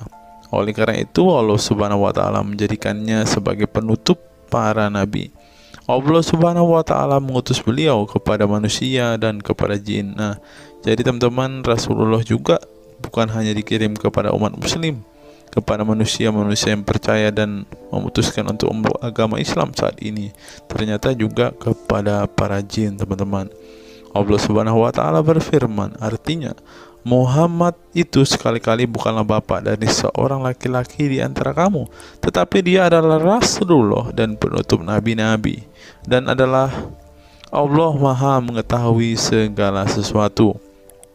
Dikutip dari buku situs-situs dalam Al-Quran oleh Syarifuddin Al-Fikri, para ahli bahasa memberikan makna terhadap kata ma dalam surat Al-Ahzab ayat 40 dengan al-istitsaku wal ma'u, yang artinya memastikan dan menolak sesuatu, sehingga Al-Quran menyebutkan bahwa Nabi Muhammad SAW sebagai khatam an-nabiyin. Artinya pasti tidak ragu beliau seorang nabi terakhir dan menolak orang mengaku di kemudian hari. Adapun alasan dibalik Nabi Muhammad SAW sebagai Rasul terakhir dijelaskan oleh Syekh Al-Zairi dalam Al-Jawahir Al-Kalamiyah. Sebenarnya Nabi kita Muhammad dikatakan sebagai penutup para nabi itu hanya karena sesungguhnya hikmat terputusnya para nabi itu menyeru umat manusia agar beribadah kepada Allah, menunjukkan mereka ke jalan yang lurus dalam urusan kehidupan duniawi dan ukhrawi, memberitahu kepada mereka tentang hal-hal yang tidak dapat dicapai oleh penglihatan mereka, dan memberitahu keadaan yang pemikiran mereka belum sampai, dan menetapkan dalil yang meyakinkan serta menghilangkan syubhat-syubhat keserupaan-keserupaan yang tidak benar. Karena itu, umat manusia tidak memerlukan lagi kepada nabi sesudah Nabi Muhammad, sebab syariatnya telah mencapai batas kesempurnaan. Dan dari alasan inilah tampak jelas tentang rahasia terusnya beliau untuk seluruh umat manusia, dan keberadaan beliau sebagai manusia yang paling utama dalam segi fisik serta halaknya. Demikianlah penjelasan singkat mengenai Nabi Muhammad SAW sebagai Rasul terakhir. Semoga dengan mengetahuinya dapat menambah meneladani beliau sebagai sosok yang sempurna. Yang perlu diingat, jangan menghujat ya teman-teman. Mengutip sindonews.com, inilah ke-10 keistimewaan Rasulullah. Yang pertama, air liur Rasulullah menjadi obat. Dari Sahl bin Sa'ad berkata, Saat Rasulullah dan para sahabat akan berperang di Khaibar, Rasulullah bersabda bahwa ia akan memberikan bendera kepada seorang pria yang cinta dan dicintai oleh Allah dan Rasul-Nya, dan Allah akan memberikan kemenangan. Rasulullah mencari Sayyidina Ali, akan tetapi para sahabat mengatakan bahwa Ali sedang mengalami sakit mata. Rasulullah memerintah para sahabat untuk mendatangkan Ali kepada beliau. Kemudian Rasulullah meludahi kedua matanya dan mendoakannya. Seketika itu sakit matanya sembuh seakan-akan tidak ada bekas sakit sebelumnya. Kemudian sahabat Talq bin Ali mengaku pernah digigit kalajengking di kakinya. Lalu Nabi meludahi kakinya dan mengusapnya. Seketika hilang sakit dan berhenti darahnya keluar. Talq bin Ali mengatakan, aku digigit oleh kalajengking ketika aku di dekat Nabi Muhammad, lalu beliau meludahi kakiku dan mengusapnya. Yang kedua, rambut beliau membawa berkah. Sahabat Khalid bin Walid radhiyallahu anhu tak pernah kalah di medan perang. Di setiap perang, Khalid selalu meraih kemenangan dan membuat nyali musuh ketakutan. Ternyata penyebabnya tak lepas dari keberkahan rambut Nabi Muhammad yang selalu dia bawa ketika perang. Rambut beliau juga dijadikan sebagai obat bagi orang sakit. Yang ketiga, keringat Nabi Muhammad menjadi minyak wangi. Anas bin Malik menceritakan keberkahan keringat Nabi Muhammad sebagai minyak wangi. Beliau mengatakan, Nabi masuk ke rumah kami dan beliau qailullah, tidur siang di tempat kami. Ketika tidur itu Nabi berkeringat, kemudian ibuku datang membawa botol dan keringat Nabi Muhammad ditampung ke dalam botol itu. Kemudian ketika Nabi bangun dari tidurnya, beliau bertanya kepada ibuku, wahai Ummu Sulaim, apa yang sedang engkau perbuat? Ummu Sulaim mengatakan, ini keringatmu wahai Rasulullah, aku jadikan minyak wangi dan ini adalah minyak wangi yang paling wangi. Yang keempat, tidak memiliki bayangan. Asyadid Muhammad bin Alawi Al-Maliki dalam kitabnya Mafahim Yazid Antus Hahaha menyebut di antara kekhususan Nabi Muhammad adalah tidak memiliki bayangan. Karena memang beliau adalah cahaya dan cahaya tidak pernah memiliki bayangan. Nabi tidak memiliki bayangan meskipun ada sinar matahari. Ini didukung oleh doa Nabi yang meminta kepada Allah untuk dijadikan sebagai cahaya.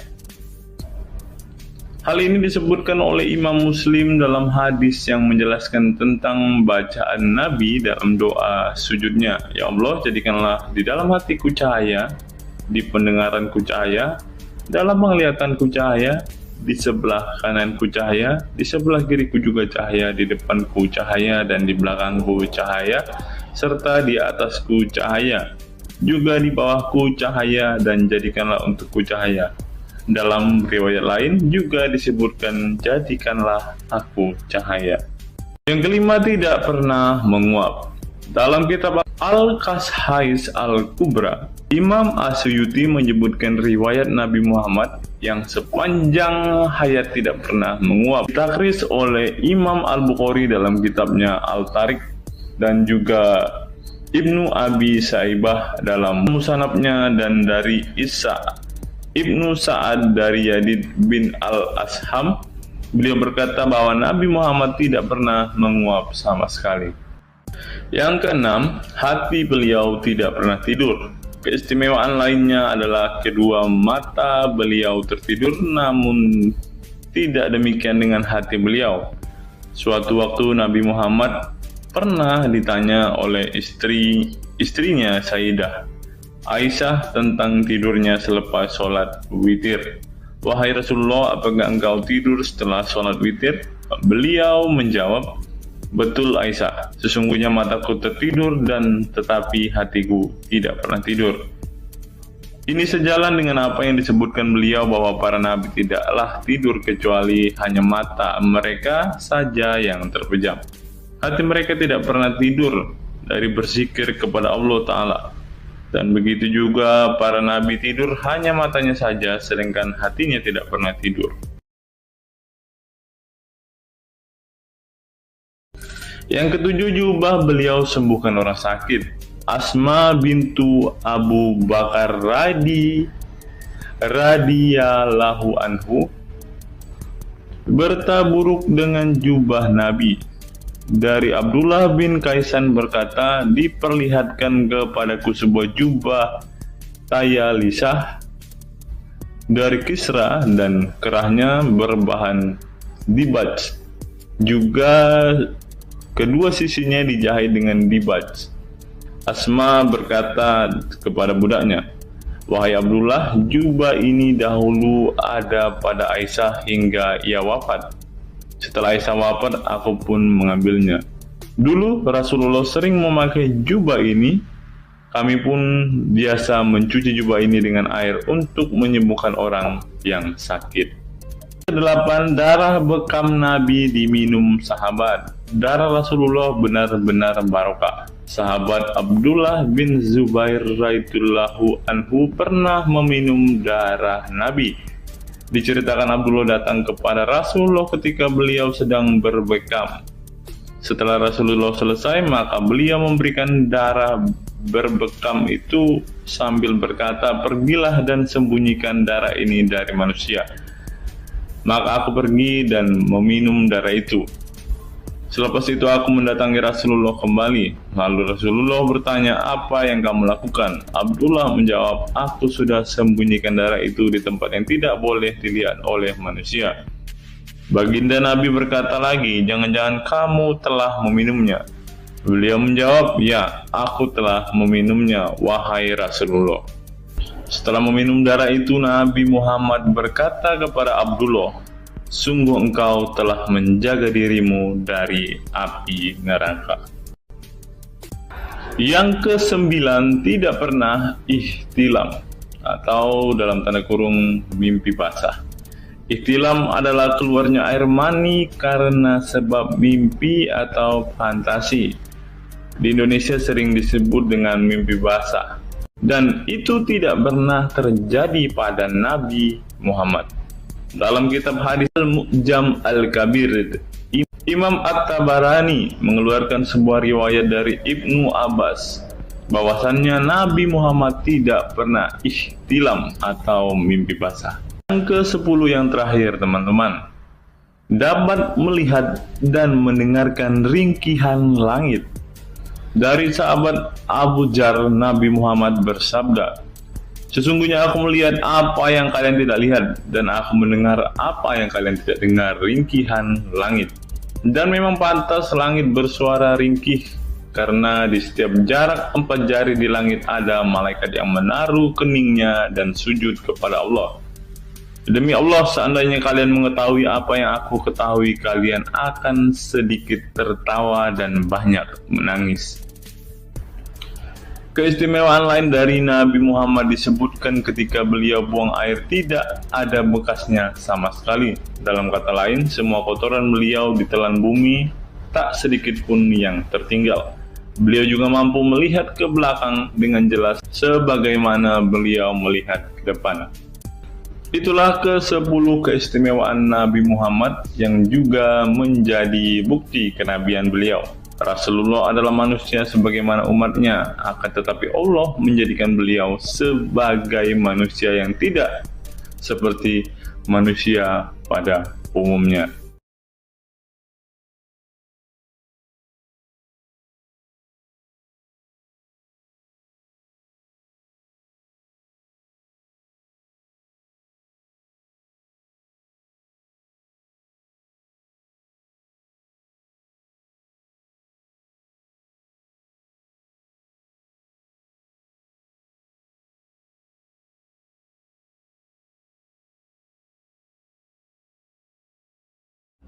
Hari ini kita akan menyimak sebuah kisah yang saya kutip dari sebuah artikel yang akan menggemparkan kita semua.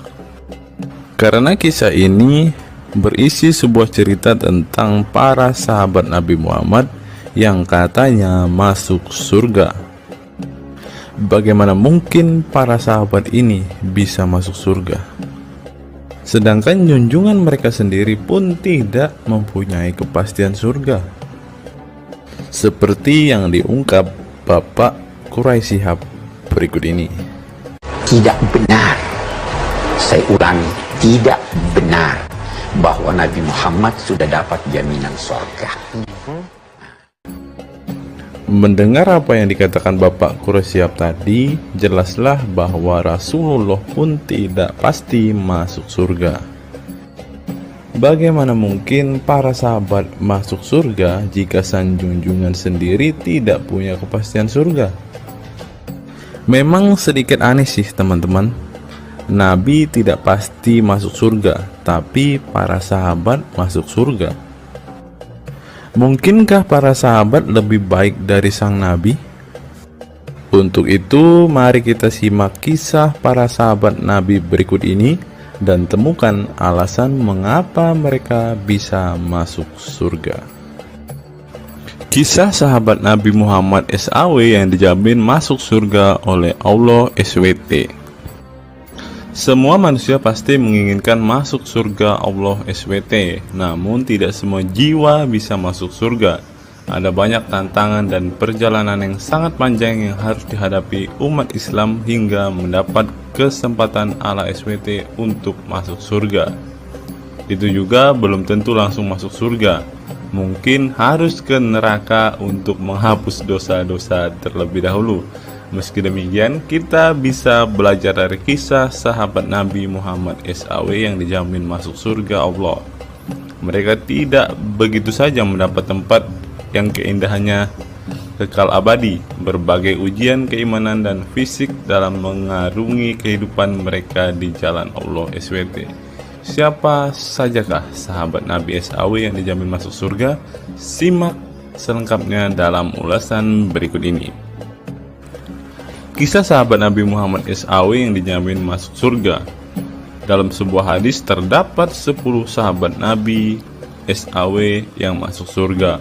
Hadis tersebut berasal dari Abdurrahman bin Auf radhiyallahu anhu. Ia berkata, Rasulullah SAW bersabda. Adapun kisah 10 sahabat Nabi yang dijamin masuk surga yang dikutip dari buku biografi 10 sahabat Nabi yang dijamin masuk surga karya Sujai Fadil 2020. Yang pertama, Abu Bakar As-Siddiq.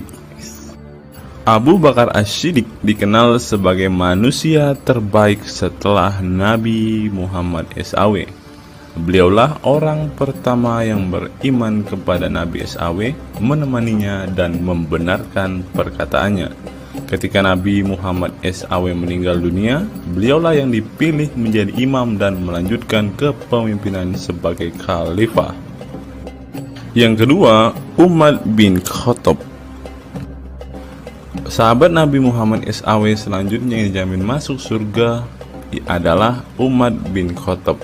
Dedikasi beliau kepada agama Islam sangatlah besar. Walaupun sebelum ia memutuskan untuk beriman kepada Nabi Muhammad SAW, ia ingin membunuhnya. Setelah masuk agama Islam, Umar bin Khattab menjadi orang yang paling berani dan mendapat gelar Al-Furuq yang memiliki arti pembeda antara yang benar dan yang salah. Yang ketiga, Utsman bin Affan. Utsman bin Affan merupakan saudagar kaya raya, namun kekayaan tersebut tidak membuatnya sombong, namun kebalikannya. Utsman menggunakan hartanya untuk zakat, sedekah, dan infak. Setelah meninggalnya Umar bin Khattab, beliau melanjutkan kepemimpinannya dan juga melanjutkan tugas untuk menyusun mushaf Al-Quran. Yang keempat, Ali bin Abi Thalib. Ali bin Abi Thalib merupakan sepupu dari Nabi Muhammad SAW, sehingga beliau banyak belajar Islam dari usianya sejak kecil. Ali bin Abi Thalib pernah ditinggal Nabi Muhammad SAW saat perang Tabuk untuk menjaga para wanita dan anak-anak. Setelah meninggalnya Utsman bin Affan, beliau meneruskan kepemimpinannya. Namun di masa kepemimpinannya banyak sekali pertentangan dan perpecahan kelompok dengan pemikiran masing-masing. Talhah bin Ubaidillah.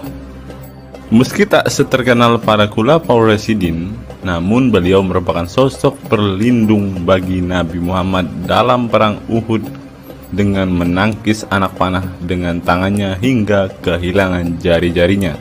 Selain itu, Thalib bin Ubaidillah disanjung karena kebaikan hati dan sedekah beliau. Yang keenam, Zubair bin Awam. Zubair bin Awam merupakan orang pertama yang berani mencabut pedangnya di jalan Allah SWT saat ia menduga ada orang musyrik yang sewenang-wenang kepada Nabi Muhammad SWT.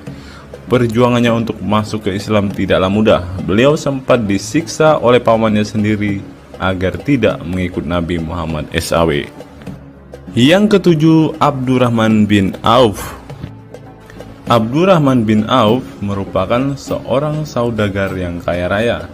Walaupun seorang yang berlimpah harta, beliau banyak menggunakan hartanya untuk kaum muslimin. Ketika mendengar bahwa dirinya akan masuk surga, Abdurrahman bin Auf khawatir apakah layak masuk surga dan merasa dirinya bukanlah siapa-siapa. Yang kedelapan, Sa'ad bin Abi Waqqas. Sa'ad bin Abi Waqqas merupakan paman Nabi Muhammad SAW dari ibunya. Ketika mendengar Islam di Mekah, Sa'ad langsung menghampiri Nabi Muhammad SAW untuk beriman kepada Allah SWT dan Rasulnya. Sa'ad bin Abi Waqqas merupakan orang pertama yang meletakkan anak panah di jalan Allah SWT. Beliau juga dipilih menjadi komandan perang Qadisiyah dan diangkat menjadi gubernur Kufah di masa kepemimpinan Utsman bin Affan. Yang kesembilan, Sa'id bin Zaid. Apabila seseorang yang mampu membuat Umar bin Khattab yang keras bisa masuk ke dalam Islam, beliau adalah Sa'id bin Zaid dan istrinya Fatimah bin Khattab. Beliau mengadakan pertemuan di Darul Arqam dan sebelumnya menyampaikan dakwah di dalamnya. Sa'id bin Zaid tidak pernah absen dari peristiwa penting dan peperangan bersama Nabi Muhammad SAW kecuali di perang Badar. Yang ke-10, Abu Ubaidah bin Zarah. Abu Ubaidah bin Zarah merupakan seorang sahabat Nabi Muhammad yang lemah lembut namun cekatan. Beliau termasuk salah satu generasi pertama yang masuk Islam. Ketika perang Uhud, dua gigi depannya copot, malah tampilan dirinya makin bagus. Giginya ompong dikarenakan ia mencabut dua rantai yang masuk melalui lubang kancing topi besi di wajah Nabi Muhammad SAW karena terkena tebasan. Dari 10 kisah tadi, semua sahabat Nabi itu terkenal dengan perbuatan baiknya.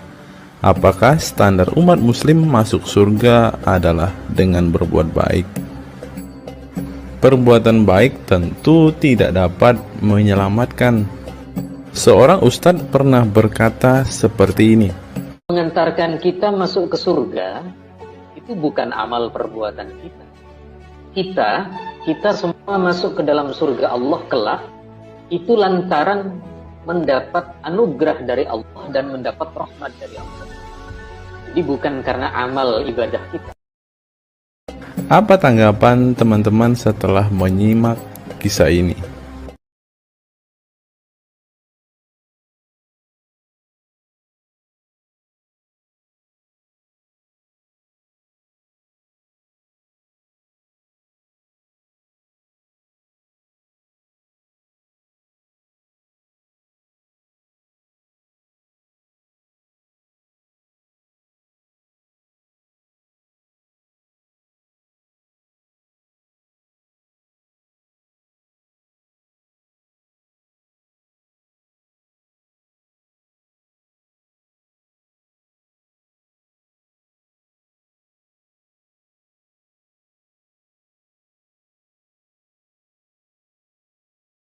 Saya teringat dengan satu perkataan seorang ustadz, teman-teman. Ustadz ini mengatakan bahwa memang benar saudara-saudara muslim kita itu hanya suka membaca Al-Quran, suka berbahasa Arab, tetapi pada kenyataannya mereka ini teman-teman ternyata adalah orang-orang yang tidak paham sama sekali dengan apa yang mereka baca, teman-teman.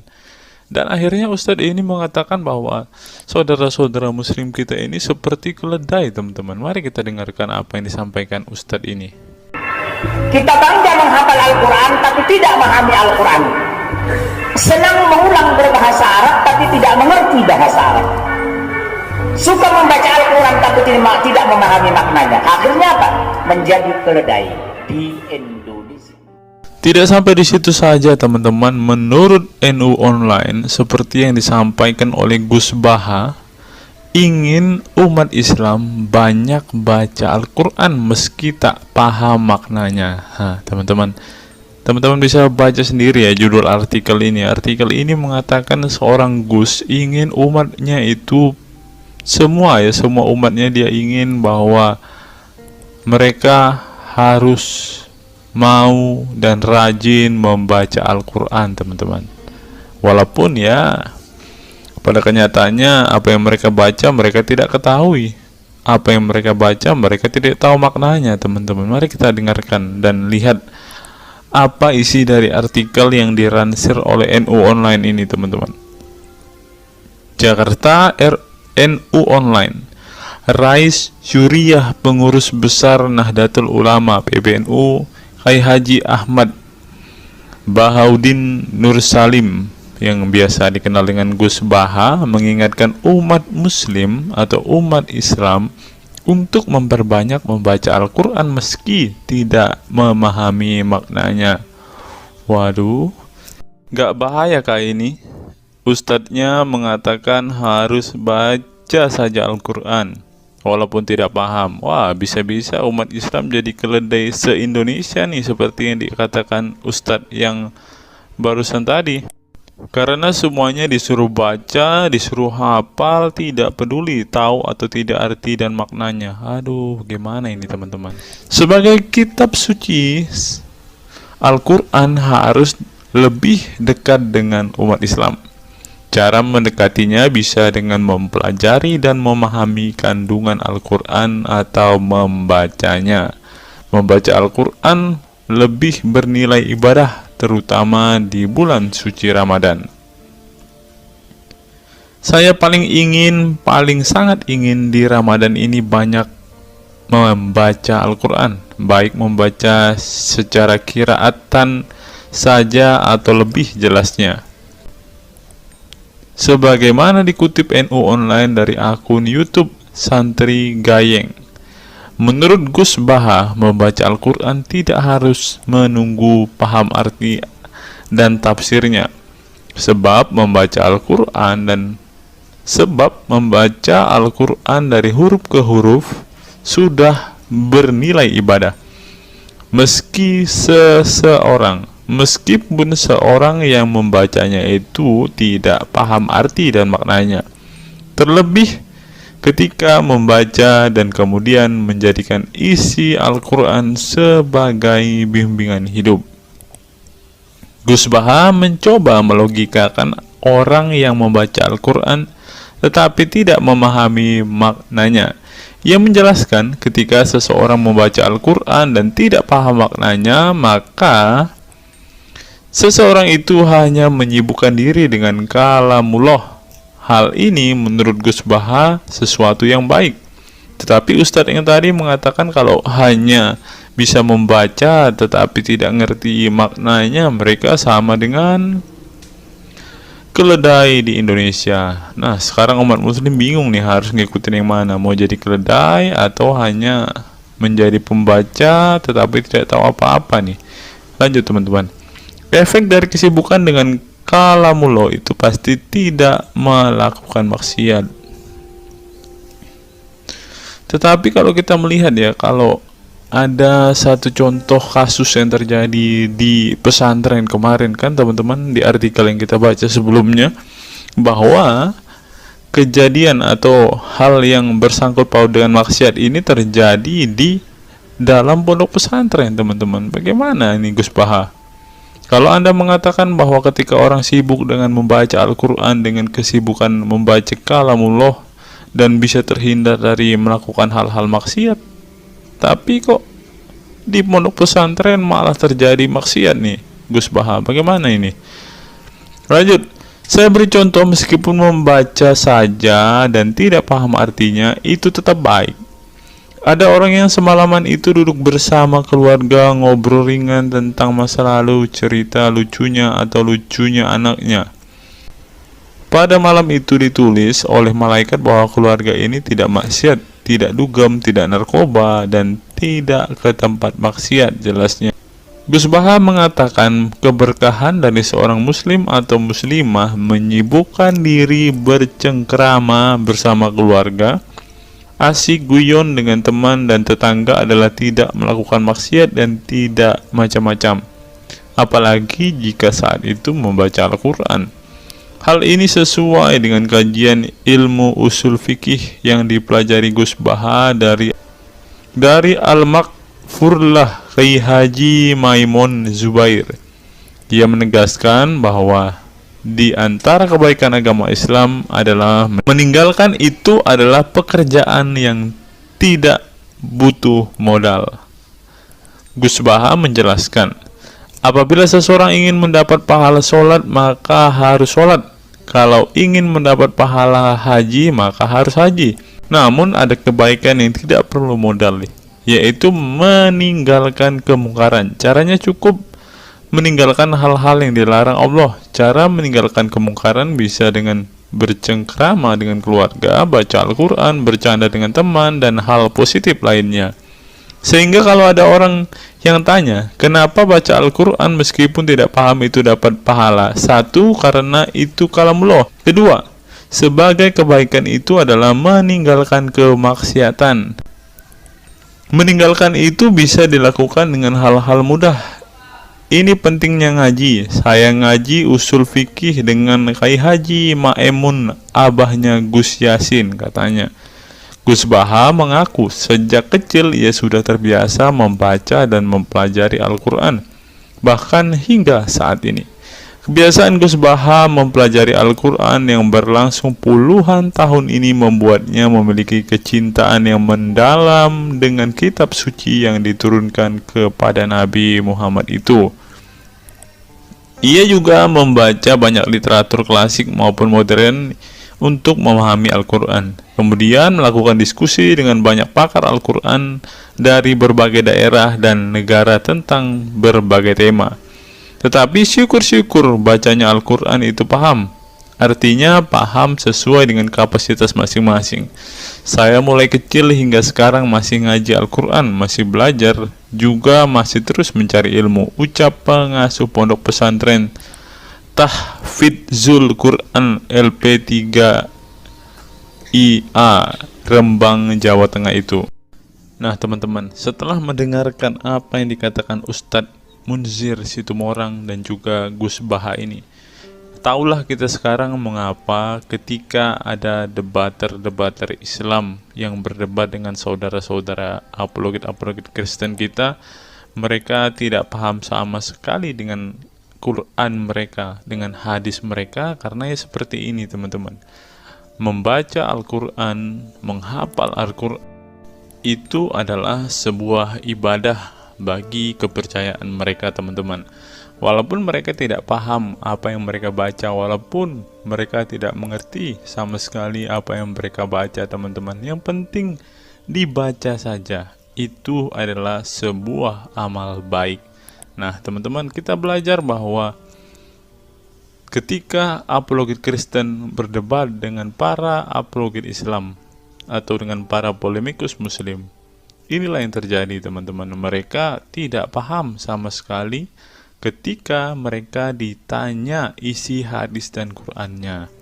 Karena pada intinya atau pada kenyataannya, seperti pengakuan dua ustadz ini tadi, bahwa memang benar umat muslim itu hanya senang membaca, hanya suka membaca, hanya suka mengimani, tetapi tidak paham sama sekali dengan apa yang mereka baca dan imani teman-teman. Sebagai contoh teman-teman, kita kalau melihat perdebatan antara Gurunda Zuma dengan apologet-apologet Kristen ya, ketika Zuma ditanyakan ayat-ayat Al-Quran atau hadis-hadisnya, Zuma pasti tidak pernah menjelaskan ayat dan hadis itu teman-teman. Alasannya ya kita tahu ya, sekarang ternyata memang Zuma pun ternyata hanya hafal, hanya suka membaca tetapi tidak paham dan tidak mengerti sama sekali dengan apa yang mereka baca dan hafalkan teman-teman. Ya, jadi kita bisa ambil kesimpulan bahwa orang-orang model seperti ini sama seperti keledai di Indonesia, seperti yang diungkapkan oleh Ustadz Munzir Situmorang tadi teman-teman.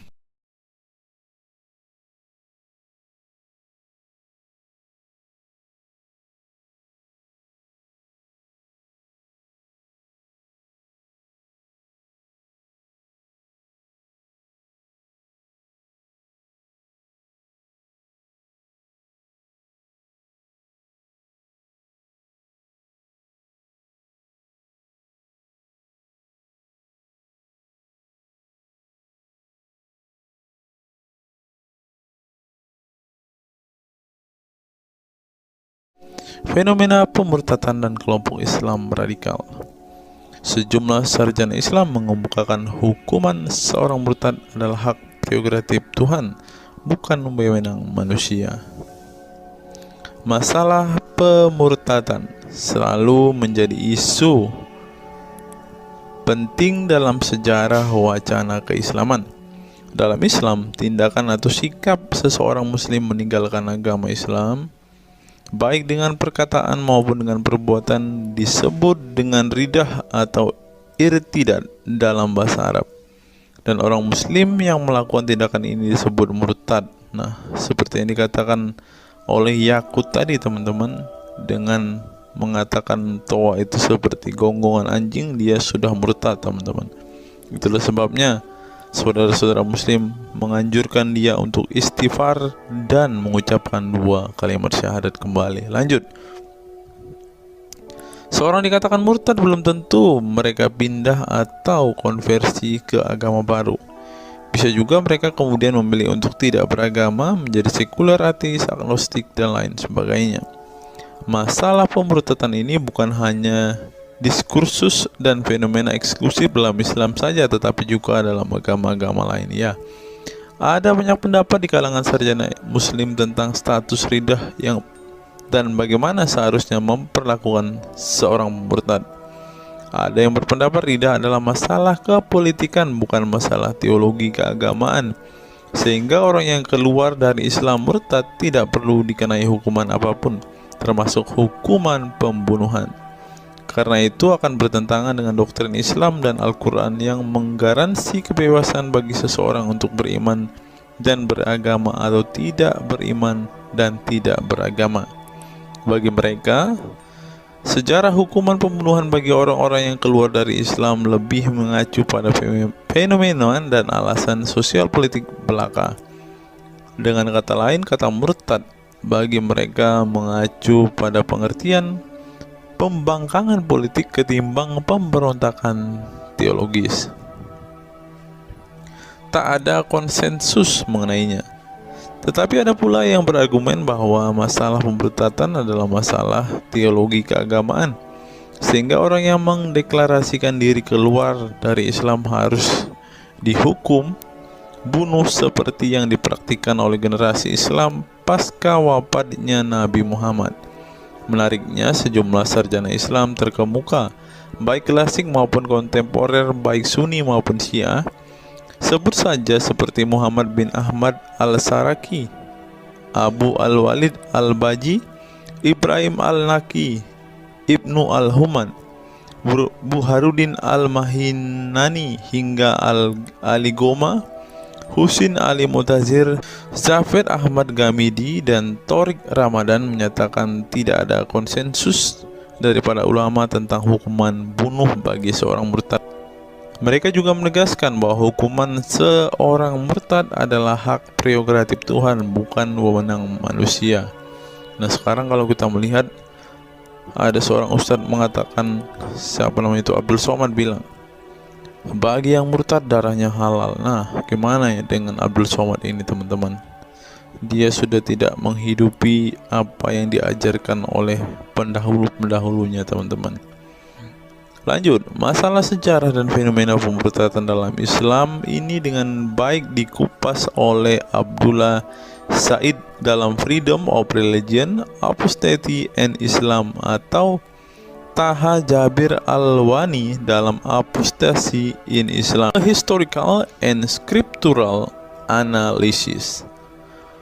Tulisanku ini tak bermaksud membahas secara lebih dalam dan detail tentang pemurtadan ini, tetapi ingin menyajikan sejumlah fenomena pemurtadan di kalangan masyarakat Islam kontemporer, di mana banyak orang-orang yang memilih keluar dari Islam bukan lantaran menghadapi peliknya masalah teologi keislaman misalnya, melainkan dikarenakan telah muak menyaksikan perilaku Islam itu sendiri, khususnya kalangan muslim ekstremis. Nah, ini juga yang buat saudara-saudara kita muslim murtad teman-teman. Nggak tahu ya Abdul Somad termasuk orang yang Islam atau muslim yang ekstremis atau enggak ya, karena dia bilang siapa yang murtad darahnya halal. Bisa jadi Somad salah satu Islam ekstremis. Berikutnya, faktor trauma. Bagi kelompok Islam militan konservatif, pemurtadan adalah tindakan haram dan kaum murtad harus dibunuh. Tetapi mereka tidak menyadari bahwa banyak kaum Islam yang memilih menjadi murtad justru karena mereka trauma dengan perilaku brutal kelompok radikal Islam itu sendiri. Lihat misalnya penuturan sejumlah mantan muslim dalam buku Living Islam, Apostate Speak Out, yang diedit oleh Ibnu Warak, nama samaran, seorang pensiunan Islam kelahiran Rajkot, India. Dalam buku yang sangat provokatif ini, sejumlah ex-muslim bersuara keras memberi kesaksian tentang kebobrokan perilaku kelompok muslim radikal di negara-negara yang mayoritas berpenduduk muslim seperti Pakistan, Bangladesh, Aljazair, Iran, Afghanistan, dan lain sebagainya. Para penulis buku ini sebelumnya merupakan para sarjana aktivis muslim yang taat saleh sampai akhirnya mereka menyaksikan momen-momen mengerikan dalam hidup mereka hingga akhirnya mereka menyatakan goodbye pada Islam. Lihat teman-teman, mereka ini adalah saksi keekstriman Islam teman-teman. Kini mereka memilih menjadi Kristen, agnostik, ateis, humanis, sekularis, free thinker, dan lain sebagainya. Setelah mendeklarasikan dari emoh pada Islam, mereka kemudian pada umumnya memilih tinggal di Barat, khususnya Amerika Serikat, Kanada, Eropa Barat, dan Australia. Karena kalau mereka tinggal di Arab ya pasti dipenggal teman-teman. Sebagai suaka baru mereka dengan pertimbangan satu, masalah ketidakamanan jika mereka tinggal di negara asal mereka, sebab seorang yang pindah agama dihukumi murtad dan mereka itu bisa dibunuh. Nah, benar apa yang saya katakan tadi kan teman-teman. Yang kedua, lantaran di Barat ada jaminan soal kebebasan beragama. Nah, kalau di negara asal mereka hanya satu agama teman-teman. Kalau mau meluk agama lainnya siap-siap dipenggal karena darahnya halal. Inilah ajaran Islam yang asli. Berikutnya, buku yang ditulis oleh kaum murtad ini penting untuk disimak sebagai kritik tajam atas tindakan radikalisme agama yang dilakukan oleh,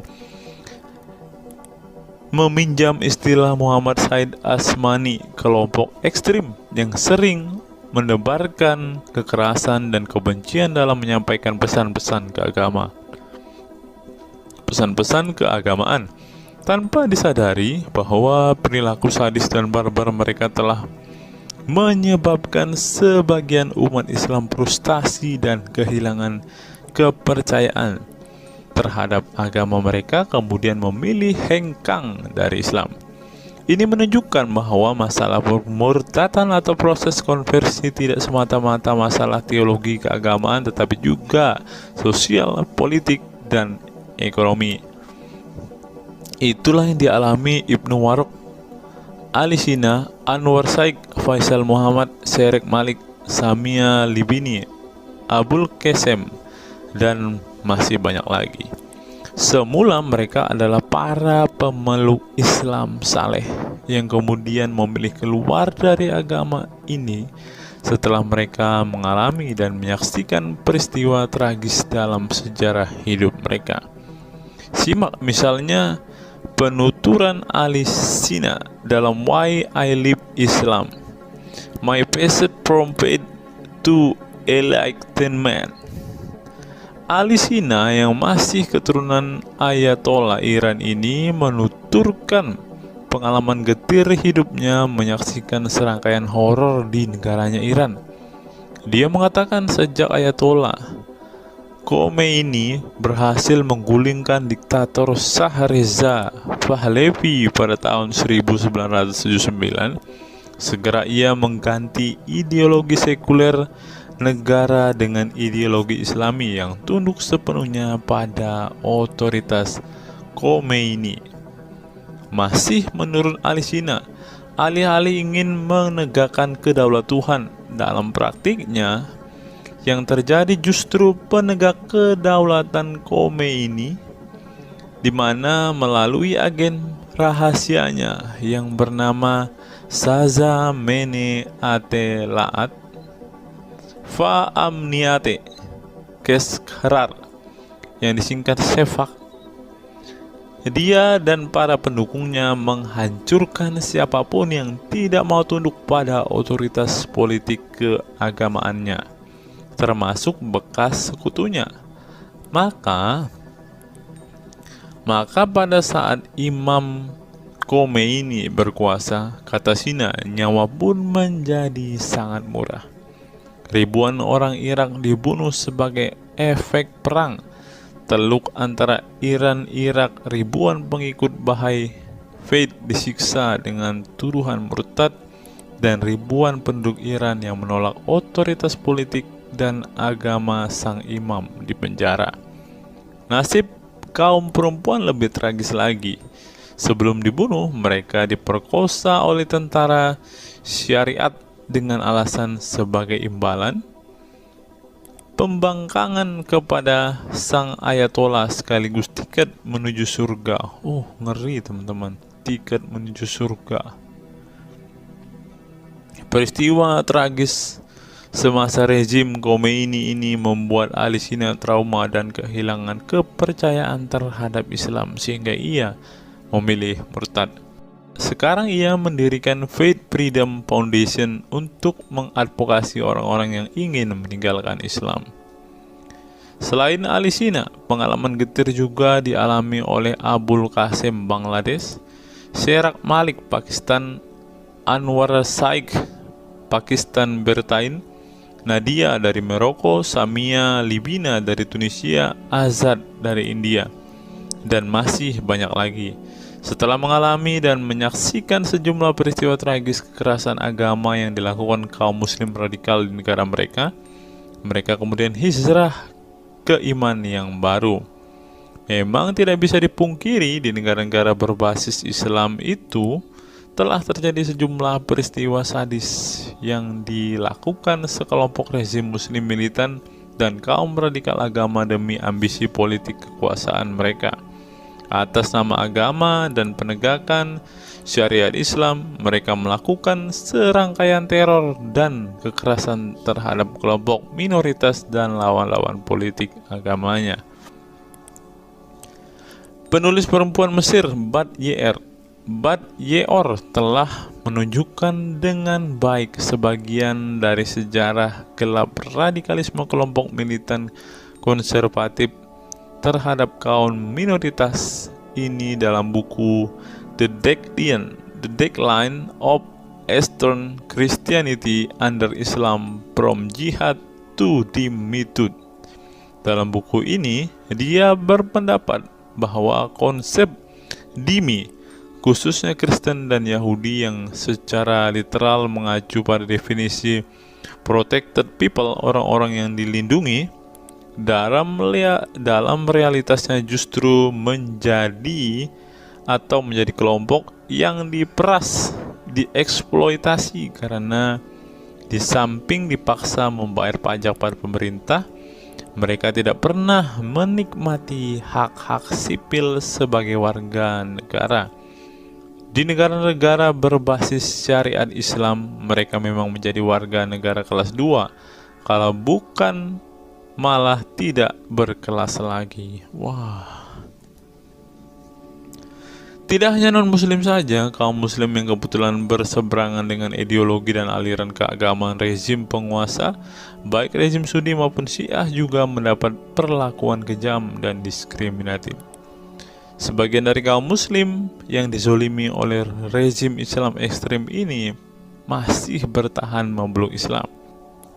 Tetapi sebagian lain lebih memilih kabur ke negeri lain dan emoh memeluk Islam lagi. Ilustrasi di atas merupakan peringatan keras sekaligus memberi pelajaran berharga bagi umat Islam. Dengarnya saudara-saudara Islam, khususnya kelompok muslim militan konservatif yang selama ini getol berdakwah dengan cara-cara kekerasan dan intoleran. Perilaku brutal dan aksi-aksi kekerasan yang mereka lakukan tidak hanya menyebabkan simpati publik terhadap kaum muslim merosot, atau melorotnya tingkat kepercayaan publik terhadap Islam sebagai agama damai, toleran, pluralis, dan rahmatan lil alamin. Tetapi lebih dari itu, tindakan konyol kaum radikal agama ini telah menyebabkan pemurtadan sebagian umat Islam itu sendiri. Kedepan kaum muslim harus menebarkan Islam dengan cara-cara damai, santun, dan toleran, bukan dengan tindakan keras, kasar, dan intoleran yang justru merugikan Islam dan kaum muslim itu sendiri. Jika memang Islam itu agama rahmat bagi alam semesta, maka buktikan itu dengan tindakan nyata. Wallahu alam bishawab. Nah, itulah fakta-fakta yang bisa saya sampaikan pada kesempatan hari ini, teman-teman. Kiranya fakta-fakta ini dapat membuat kita semua sebagai umat Kristen semakin bersemangat berdoa, terlebih memberitakan Injil kepada saudara-saudara muslim kita yang benar-benar rindu, yang benar-benar ingin dan haus mendengarkan kabar baik, teman-teman. Karena Alkitab memang mengatakan ada orang-orang yang hatinya sudah tertutup untuk Injil dan mereka tidak akan pernah mendengarkan kabar baik itu. Bagi saudara-saudara muslimku, segeralah murtad, karena sesuai dengan apa yang kita bacakan hari ini, banyak sekali fakta-fakta yang di luar nalar yang bisa menjadi alasan kalian untuk meninggalkan agama Islam. Apa pendapat teman-teman setelah menyimak video ini? Silahkan tuliskan komentar waras teman-teman di kolom komentar video ini, agar banyak orang semakin waras dan semakin sadar bahwa hanya Yesuslah satu-satunya Tuhan dan Juru Selamat. Hanya Yesuslah satu-satunya yang menyediakan surga bagi setiap orang yang percaya kepadanya. Salam waras, salam sadar. Sampai bertemu di video-video kita berikutnya. God be with you all.